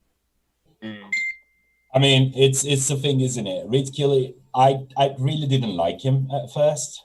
Really? But then I love that character. But I read Equal Rights, and I was like, this is a good, very well written character. It's like none of the characters have, like, all of them have their spotlights. I mean, some gets like a couple of paragraphs of it. Some gets running gags about them. Yeah. In all of the books, like in all of the series. Rid Curly is one of those who gets to shine for half a book in Equal Rights. Yeah, because he's smart, but no, I'm too ace to be Nanny Ogg Mithril. Nanny Ogg, yeah. I'm so not interested in having children and in sex and stuff like that. No. Maybe if you thinking about personality, yeah, maybe I'm more of Nanny Ogg, but I think I'm Rid Curly. Yeah, that kind of sounds all right to me. I mean, you just up and started doing a project to get yourself a crochet, and it's like him hunting with a what's it called, a crossbow, like having those adventures, that kind of deal. I mean, he's a fucking wizard, and he's a powerful wizard, but he likes to go do other projects. Like, he's a project person. I mean, that could be you. Yeah, no, and also I don't know, he's smart, but he's very stubborn, and that makes him kind of idiotic sometimes, and he's very first degree, and I am too. So I don't know. I think personality-wise, I am more of a Rit Cully. I would love to be a Granny Weatherwax, though, because she's the ultimate badass. But I'm really not. Who would you be, Mehmet? Me.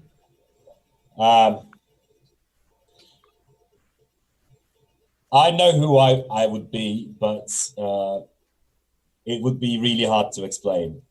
Anga, the werewolf. Oh, I love her. Yeah, definitely be her. Because I can relate to her more than anyone in the series in many ways. Are you a Like, werewolf? I'm not, but she has that thing with like she has a lot of conflicts in her, and she deals with them. Yes. She deals with them in a Sasha! very methodical way, and she still learns. I love that about her. Like by the time it was what was it called? Night Torch? No, the one Monstrous Regiment. Yeah. I love that in one. It's one of my in favorites. Monstrous Regiments, you see her like for a couple of pages, but you can tell that she's grown so much. Mhm. But she's the also only in the one background, that's sort of there hidden. with Vimes. So Yeah. they're just so she is learned to. Yeah, she learns. Mithril she says grows. Mehmet is Nobi. Oh, that's mean. Mehmet's not short. I'm pretty sure. And he's not a but, crook, and Nobi is awful. Yeah, Nobby is a shit person. Like Nobi you is love the him, but character it's- you love hating. Yeah. He's No, you the hate to worst love. character. Oh, You don't love to God. hate him, you hate to love him. They have cast a Kinda woman to agree play with Dr. that. Cruces. Oh, the head of the Assassin's Guild, yeah. assassins. Mm-hmm. Nice. Oh, that's good. That's good. No, but the cast is pretty good, apart from Sibyl. And a woman is going to be playing Once. The petition secretary. Yeah. And yeah, who would John be in the Discworld? Who would you be, John? When you were not there, I said I would probably be Rit Cully, I think, with my personality. And Mehmet said you would be Angua. I think I'd be Ponder. Ponder Oh. Stebbins. Yeah. I'm you not. probably would No, I'm not martyrizing you like he does. Poor be. Ponder. Could be. Poor Stevens, honestly. Because I just want to study and sit in one place. Yeah, you're a nerd. Yeah, that makes sense. I mean, personality-wise, I can't really. I could say. be I know Stevens you, but too. I don't know I you relate that well, to so. Stevens, but personality-wise, I'm too expensive to be Stevens, and I'm too stubborn. I think Rit Cully fits me well, even though he's an awful. Well, yes and no. It's just oblivious of everybody else. Got a very powerful intellect, like a train. And like a Yeah, train, it he's- can't be he's- steered. Yeah, he's very one-minded, and I am too. So Very single-minded, very focused. Detritus is amazing. I love Oh, Detritus. that just is amazing. So as well, Detritus is a troll.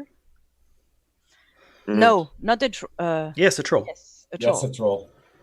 And very famously very stupid until you get him cold, at which point he becomes He's the incredibly genius, smart. yeah. Yes. Yeah. Because of the semiconductors, silicon. Yeah, semiconductors in his brain. his brain is silicate. So, I think drunk Mehmet is the bursar. oh my god, I love the bursar. Poor man. He was so traumatized by Rit Cully that it became completely crazy. I would think that drunk Mehmet would be Cadmion Truth Dabbler, more like. Be who? the street bites salesman cutting my own throat. Oh my God. I'll be right back. Okay. Yes. That Mithril said is a McFiggle. Oh, I don't know. Well, I mean, he is from the north, so he's probably violent. Yeah. David says I am most definitely the Bursa. I think you're a dean. No, you're not mean enough. Who would be the dean? Dried frog pills, anyone?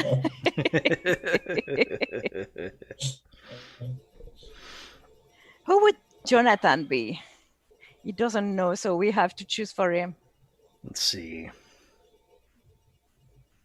the luggage. I know, no. The guy who wants to, the zombie who, Oh, Ron. No, Raymond. Ron is the smelly dude. Yes, not a fellow zombie. Ron. Yeah. Raymond Shue. Is that his name? No, it's not Raymond. Reginald Shue. Reginald Shue. Reginald Shue, Shue. yeah. Jonathan would be Shue. And there was that vampire. What was his name? With the accent, because of the really long fangs. Doreen Winkler. No, the real vampire. No, those Otto, the Otto one who von takes Schreck? pictures. Yeah, the one that takes pictures. It's and Otto. Otto. Okay. I Otto don't von remember. Schreck. Von Yeah. Schreck, yes. That's an amazing character. It just bursts into flames every time it takes a picture. No, but for real, David, not the burster. I don't see you as the burster.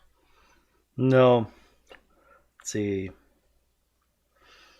A character that hides his personality behind Nanny Og. humor. Yeah, you are Nanny Og.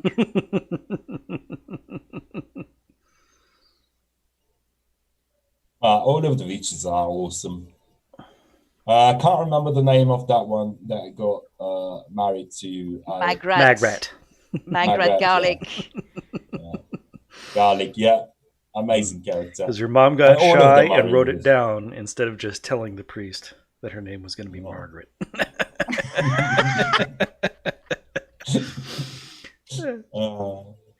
Traumatized by her. Esmeralda typo. Margaret note spelling. David says, I am not Nanny Og, I'm too antisocial. There's You're that. not antisocial. Notice how he didn't Yeah, turn I on mean- his camera when he came on the stream last week. So I he is. don't turn my camera either. I'm not antisocial. So, Jonathan, we have decided that you wear a reg shoe. So, the day you watch the show or you read the books, when you encounter Reginald Shoe, he's a zombie coming. Yep. And on the days of the Glorious Revolution, he came up with the slogan, truth, justice, freedom, reasonably priced love, and a hard-boiled egg.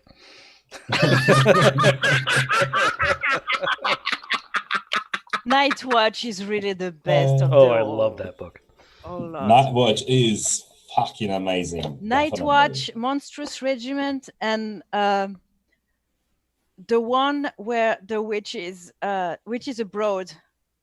Yeah, the one where the witches go abroad. Yeah, I was thinking about the fairy tales, like Nanny Og, who end up crushed by your home, and all the references to fairy tales. Yeah. And Grebo becomes human. Oh my God, that book is so good. That Grebo becoming human. I was love the one bit of the with the most vampire. trippy bits. They stop at a village that's RPG being Guru? terrorized by a vampire, and they accidentally yeah. fuck it up like 3 different times before Grebo Well, eats it. Their whole trip is that.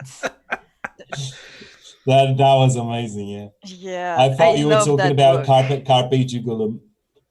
Mm. And they're That so was a good one, too. oblivious. I mean, when Granny plays cards with the crooks in the boat. Oh my god. She doesn't use any magic. She just takes advantage of the story. Headology. She's amazing.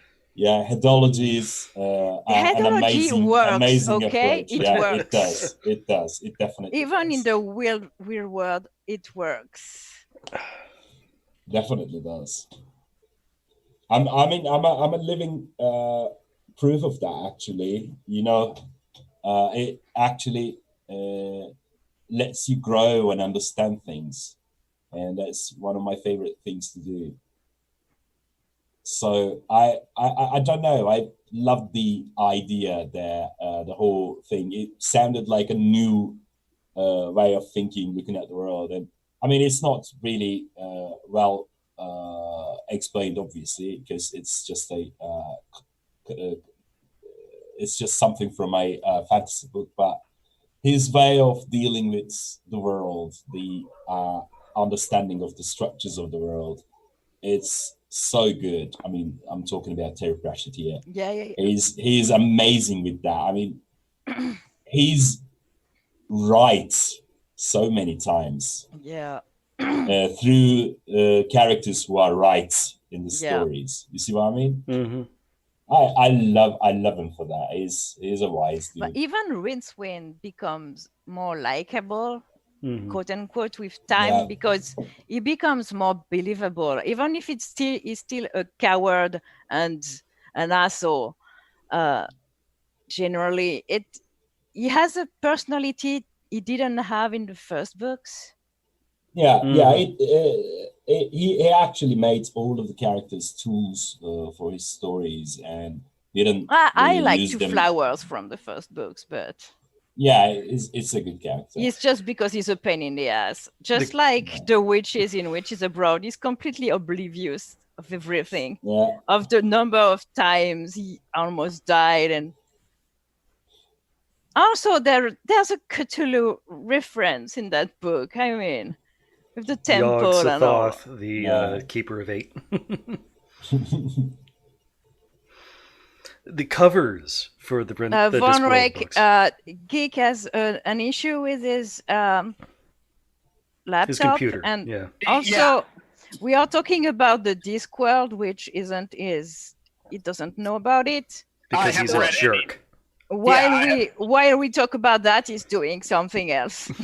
Yeah, exactly. It's like there's so many things wrong with my computer. It's like the OS is just like not responding, or I'm slow to respond to some things, and it's like I'm afraid it might be a virus. It's just Von Rek. It was worried about you. I'm good. I'm fine. I'm still here. I'm not bored. I'm just listening in. I just have nothing to say or add about the Terry Pratchett discussion. And I have already said, it's totally fine, because sometimes I could go on and talk about video games. I mean, earlier in the discussion, we were talking about music, and Tom McDonald didn't have anything to add.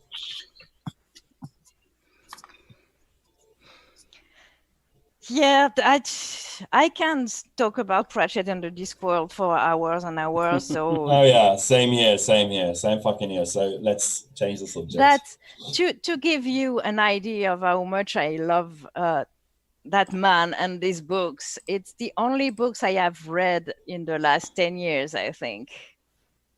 I have read them a lot of time. Oh, maybe I've reread the Harry Potters, but we don't know who wrote them. So Daniel it's anonymous. Yeah.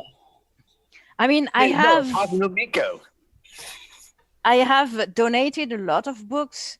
All I have left is The Lord of the Rings, The Silmarillion, Dune, all of my Pratchett, and all of Harry Potter. I have kept them because I want to give them to someone who would like to read them, so they don't have to give money to the bitch. We can still appreciate Harry Potter as long as we don't give her money. Yeah, we can steal Harry Potter. I mean, still enjoy reappropriate. Reappropriate it for the revolution. Mm-hmm. Because it's funny how she tackled a lot of stuff in those books that she's completely oblivious of She now. created a natural slave race. Yeah.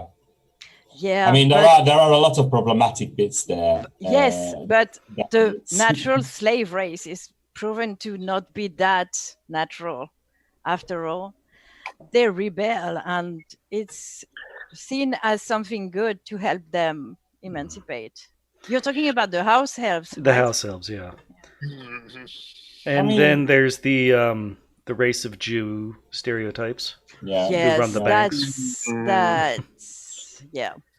I mean, it's. I'm it's not like, saying there's not a lot of problematic There's- thing, but that's a good metaphor for resistance. I mean, it for is, me, but the it's- Death Eaters and Voldemort are Nazis, Oh yeah, Yeah, absolutely. they and are. Absolutely right. I think it's a good book for young adults, and But it's, I mean, it's- Rita it's- Skeeter is awful characters are shown as not good people. Mhm. It's the At thing, least. isn't it? Like, it's not Without very. being too Manichaean, because It's not very in depth. I mean, well, it's like high level. It's like having. it's for children, so Yeah. It is, but it's the thing, because it's not in depth. She loses focus on some of the other things, like the house elves. It's Yeah, but maybe she just doesn't doesn't- understand. she just She doesn't didn't care understand about the the elves, I nuances. think. I mean, that's what I'm saying. She doesn't understand the nuances in the how oppressive systems. It's a work. very It's- white liberal take on a problem. Yeah. Yes, yes, Yeah, yes. that's exactly But it. it's I don't know. I read that as an adult, not as a child, and I was hooked. So Mhm. there's something to it. Mhm. I hate Harry as a character. He's Such a douche. he's a typical white boy who's always It's all about me. angry and me. Yes, exactly. But there are amazing characters in the book. Like McGonagall is amazing, and it doesn't hurt that she's played by Dame Maggie Smith, because she is amazing too. I don't know if you've seen Ian McKellen impersonating her. I have not. Oh my God. Yeah, this was on Saturday Night Live, wasn't it? No, it was on what's his name? Bridge show. Because I did see, because on Saturday Night Live, Ian McKellen did play Maggie Smith. It was not an Oscars, but a great improv moment is like, this is when Jimmy Fallon did Weekend Update, and so Ian McKellen also, as character Maggie Smith, come on Jimmy, kiss me, did a thing. But once Jimmy Fallon put his lip, Ian McKellen quickly turned his mouth and kissed Jimmy Fallon on the mouth, and you see him, but you see Ian McKellen just like having fun, and then Jimmy Fallon just like stared at the camera live on Saturday Night Live like this for a second, and then he just said, "Maggie Smith should shave." Oh, All right, I found the thing. I'm now going to share the audio. Oscars weekend this weekend.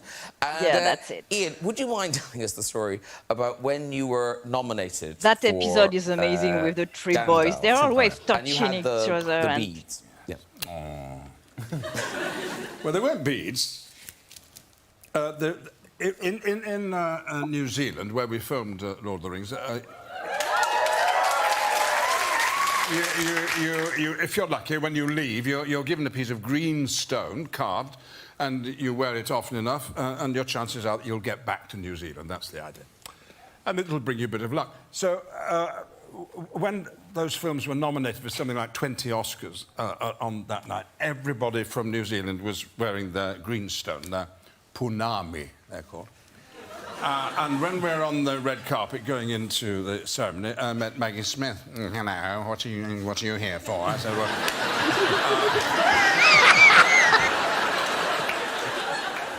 I said, well, Lord of the Rings. Oh, yeah. She said, what's that round your neck? Oh, so it's my punami, Maggie.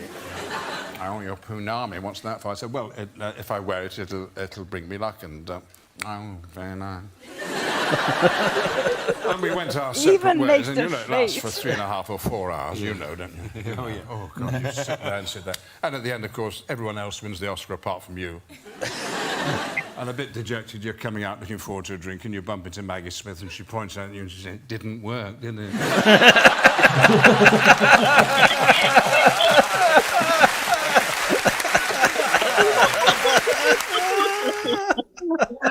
Oh, fucking amazing. I know, right?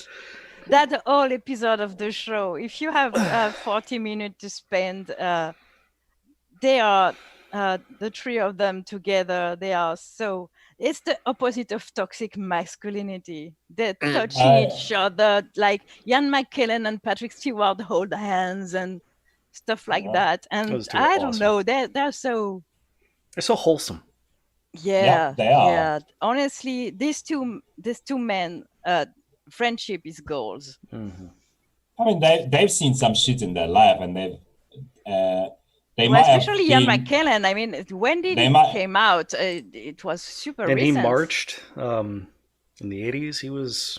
I mean, they might have had compassion in them from the start, but worst case scenario, they learnt it by seeing some shit. You see what I mean? I mean, they are pretty good role models, in my opinion. They are nice people. I mean, kind people, not nice. Yes, Most of and them are I nice. think they are good role models for young men Yeah, definitely. because they're That's really what I meant. not. They're I don't know. Their masculinity is so healthy. Yeah, lords and ladies.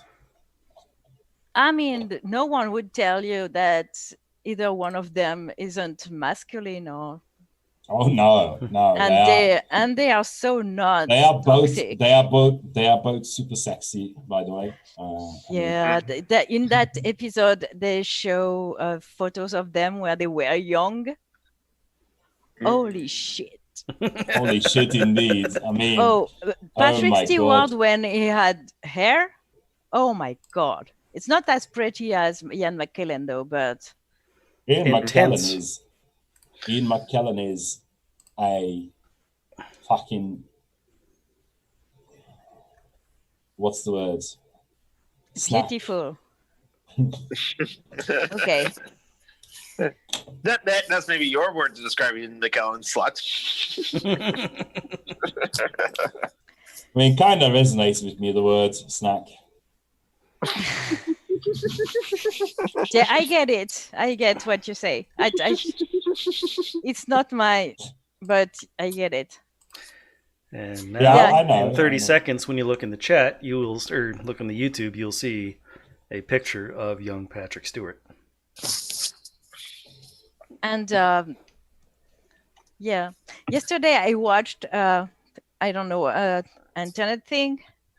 I talked about, I will talk about it after the picture. I mean, the one they show in the episode is that guy. But, oh no, that's a person who's constantly mistaken for a young Patrick Stewart. Oh, my bad. Well, he looks like that, but the photo he shows in his show, Graham Norton, is him on stage, bare chest, a young with hair. I mean, wow. All right, I'm gonna take 5 now. All right. No, he's joking. Yeah. Oh, okay. I was about to say we have been going for like 2 hours and 20 minutes and something like that. Not saying that we should end now. Okay, hold on. Just Found reminding an people. actual picture. I want to just share something with you that made me laugh because it was true and it's Pride. So. Oh yeah, right. Yeah, we got. So yesterday I don't know if you know the YouTuber Anthony Padilla.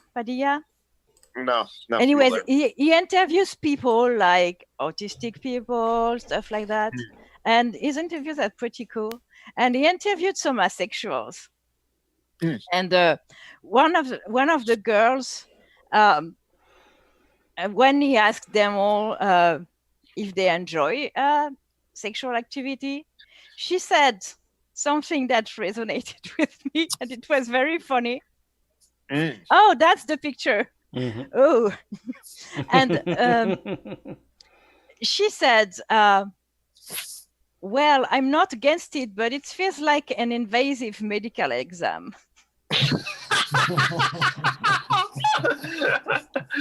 And if you ever wonder what people who don't give a shit about sex feel like when they have sex, it's kind of like that. And it was funny.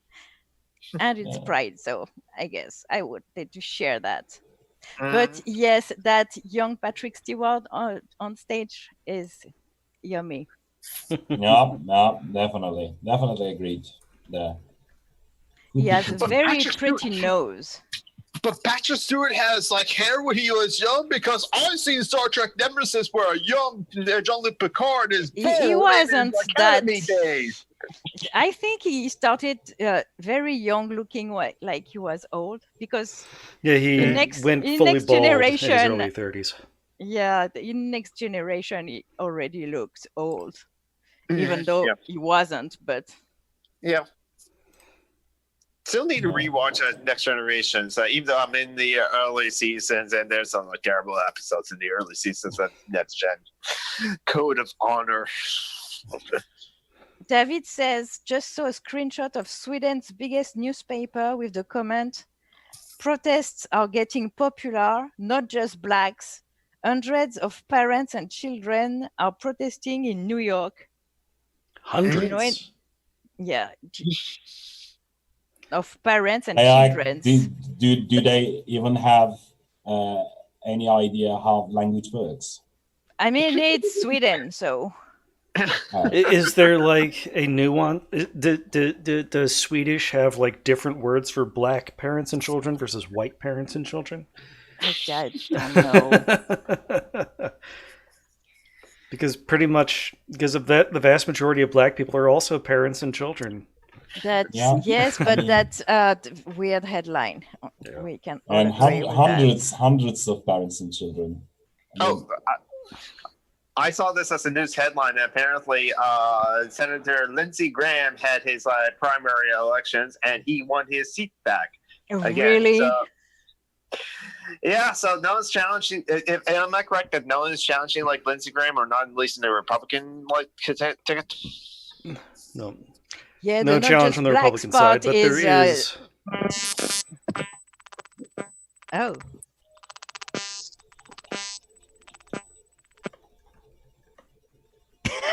Jonathan parasites are getting weirder and weirder. We still have audio parasites from you. It's not very loud or very high pitched. It's not that disruptive, but they're just weird. Occasionally. He does have a Democratic challenger, Lindsey Graham. It's like a robotic voice that sounds like a modem. It's my computer. I'm running scans on my computer. I mean, I am using a different microphone, so yeah. It's the microphone that's doing it, not your computer. It's okay, Jonathan. Don't worry. It's just funny, weird, not annoying weird. Yeah. And hey, I can easily say whatever you want me to say with the noise background as well. Exterminate. No, it's not like that. No. Extermineren. Kommen Sie mit uns. So the exterminate. That was amazing. So it's nice Bloodywood. that the Daleks were polite. Sorry. Go ahead. Yeah. No. Yeah, it's nice that the Daleks were polite when they were exterminating people in Germany. No. Yeah. Why? What do they say? Kommen Sie mit uns and things like that. Sie werden. I don't know. They used the formal Z, the German form of vu. Okay. So what you're saying about Bloody Lord? Yeah, Bloodywood. I sent it to Mehmet yesterday because I don't know if you listened to it last night. I sent you a link. Yeah. Last night was and it's night, but I will... So they wrote a song about mental illness and depression. That is fucking amazing. And at the end, they actually bought 60 one-on-one sessions with a shrink for people who want and can't afford it. And I find that amazing. And I want to shout out Bloodywood because those guys are really cool. And I watched, I'm sub to that channel now. And I watched their early shit.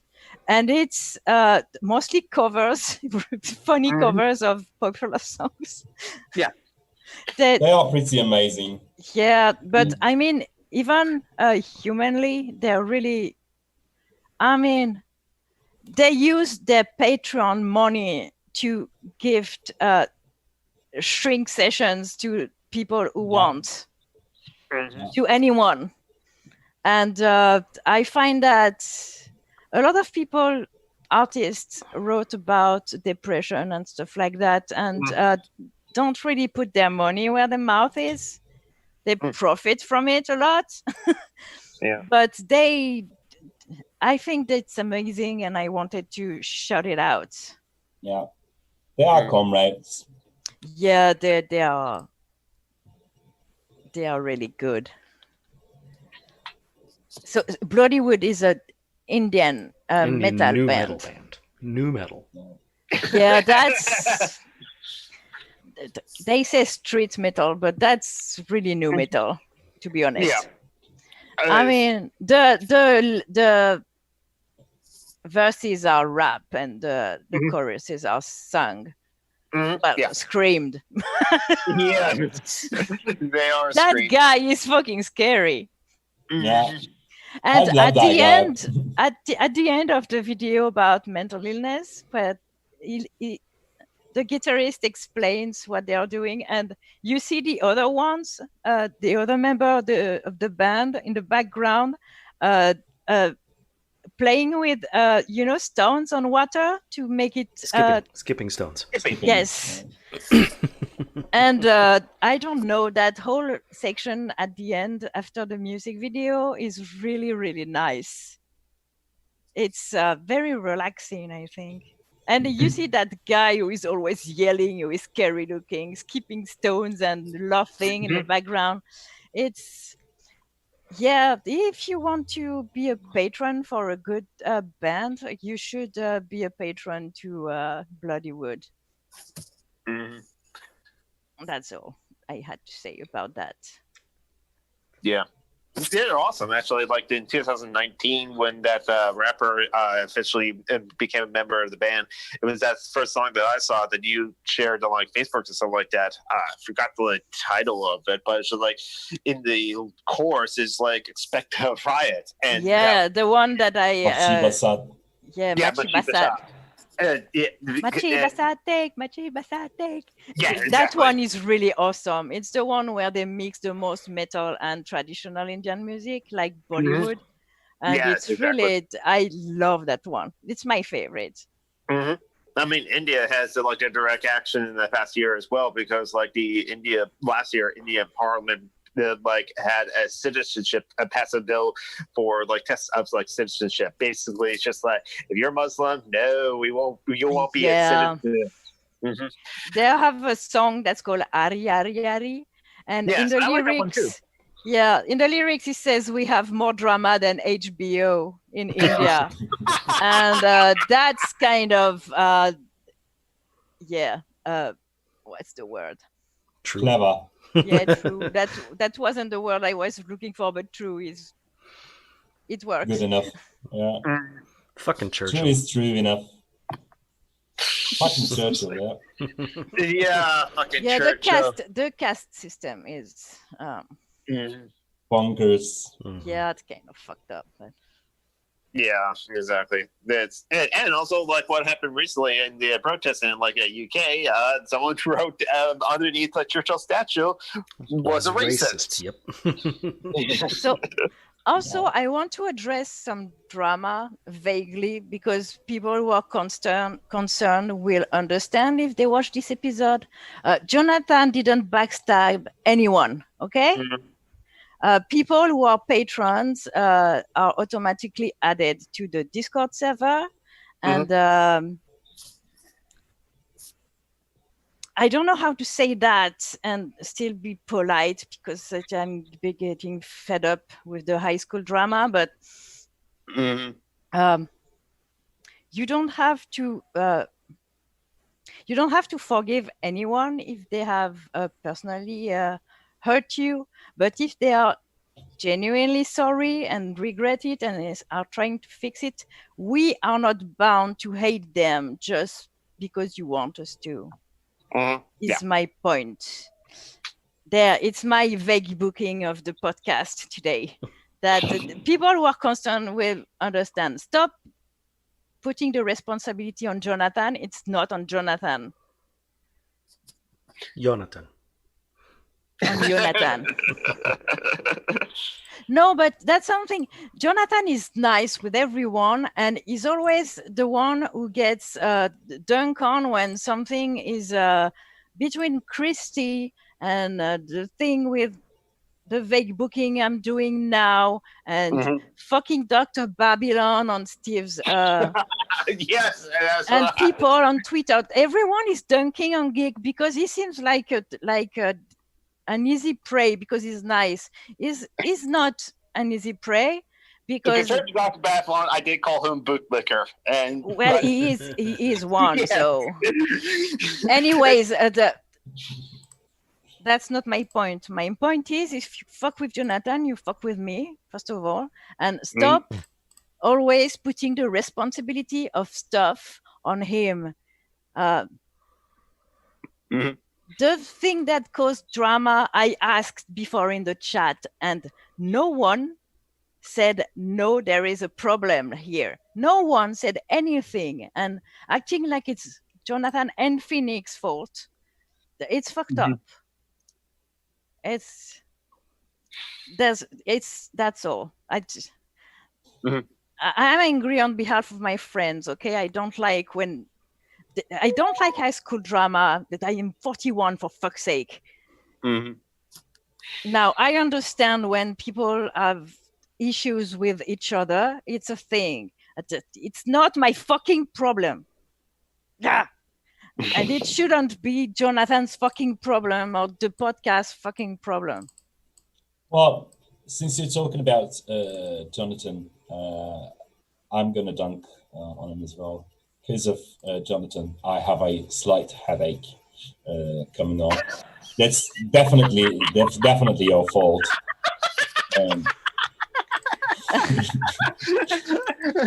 It's actually not. Let me explain. I had a bit of a reaction to something I ate a couple of days ago, and I'm still recovering. So I'm getting a bit tired right now. Yeah, and I love being here, but we are going to stop now, anyways, Mehmet. Yeah, we have a sober Mehmet. If you hadn't picked up on that, audience, you should savor it. I don't know if it's going to happen often. It's going to happen often. It's good because I like you better like that. Oh. You're funny when you're drunk, but you're more yourself when you're not. And you're less of a slut too, so it's... that's an added bonus. That's an added bonus. Wow. Yes, way to lay into the stereotypes. God. When Tom isn't here, Mehmet is the oldest in the podcast. Yeah. It's not me anymore. As far as I know. Well, John is just a little younger than me, but Jonathan is a baby. So is Jamie. Jamie isn't here anymore. Yeah, I'm not sure about that, but like I can ask her. She has made it very clear that she didn't want to be associated with the podcast anymore. Oh, I was not aware of that. I missed that. No, I was not aware yes, we are. I only slut shame Mehmet because he likes that. Yeah, definitely. We're not generally. He's a bottom, and yes, I'm a dom in my head. I mean, everyone is allowed to slut shame me. All right, Jack. Anyways, I think it's a good note to end the podcast. Yeah, and and today's headline will be "Everyone's allowed to slut shame Mehmet." That commie over there, instead of That that hoe commie. over there. Yeah. I was predicting that for the podcast title. That's exactly what I was doing. TCOT. He gave consent. Instead of a thought, you're a TCOT. TCOT. So, is there any pitches? Everything is in the description, no? It's the Charity Links Google Docs in the description. It is like Phoenix is like links to like Medium and Tumblr and other stuff like that in the description. I think the description needs to be like updated, honestly. Probably. But I'm Summer and a Geek on Twitter, on YouTube, on Twitch. I haven't Twitch streamed in a while. I'm not sure if I'll be able to with my computer as it currently is. Hopefully it's better. And that's it for me. Send me a DM next time you stream because... Oh, yeah, I will. Okay. I'm And, lazy Mehmet, and I do you have don't want anything to you look. want to pitch? Your Grindr Me? account? Grindr account? Nah, What is I have Grindr anyway? Is that Tinder It's for gay. gays? Mhm. Yeah. Yeah, I have several. But is it just for gay dudes or are there lesbians on it? Not sure, really. I don't have a Grindr. I mean, I guess so. As far as I know, it's only for gay dudes, I think. Yeah, anyways, I'm only... Sorry. All right. I guess I did it again. All right. And as for me, I also do my Dungeons and Dragons thing. It's called Dungeons and Debacles. And it's Totally funny. different from this, and it's a lot of fun. And get ready for big events coming up soon now that Kevin has started posting episodes again. And go subscribe to what's it called? Anarchist Memes on Facebook. Yes. Check Anarchist out Memes. the Facebook page, Anarchist Memes. And Animal Misandry. Misandry Yeah. Animal. Misandry animals. Misandry animals. All right. All right. Bye, comrades and potential comrades. Bye, bye. Take care of yourselves. Take your meds, beds. David says again with the metal music. Britney's pretty metal though in her head now. Okay. She's comrade. Yes, she's a comrade. Yeah. Don't know if she's metal. Leo, what's his name? Frog Leap Studios has made a cover of Hit Me One More Time, a metal version, and it's fucking amazing. Oh yeah. There's some good covers out.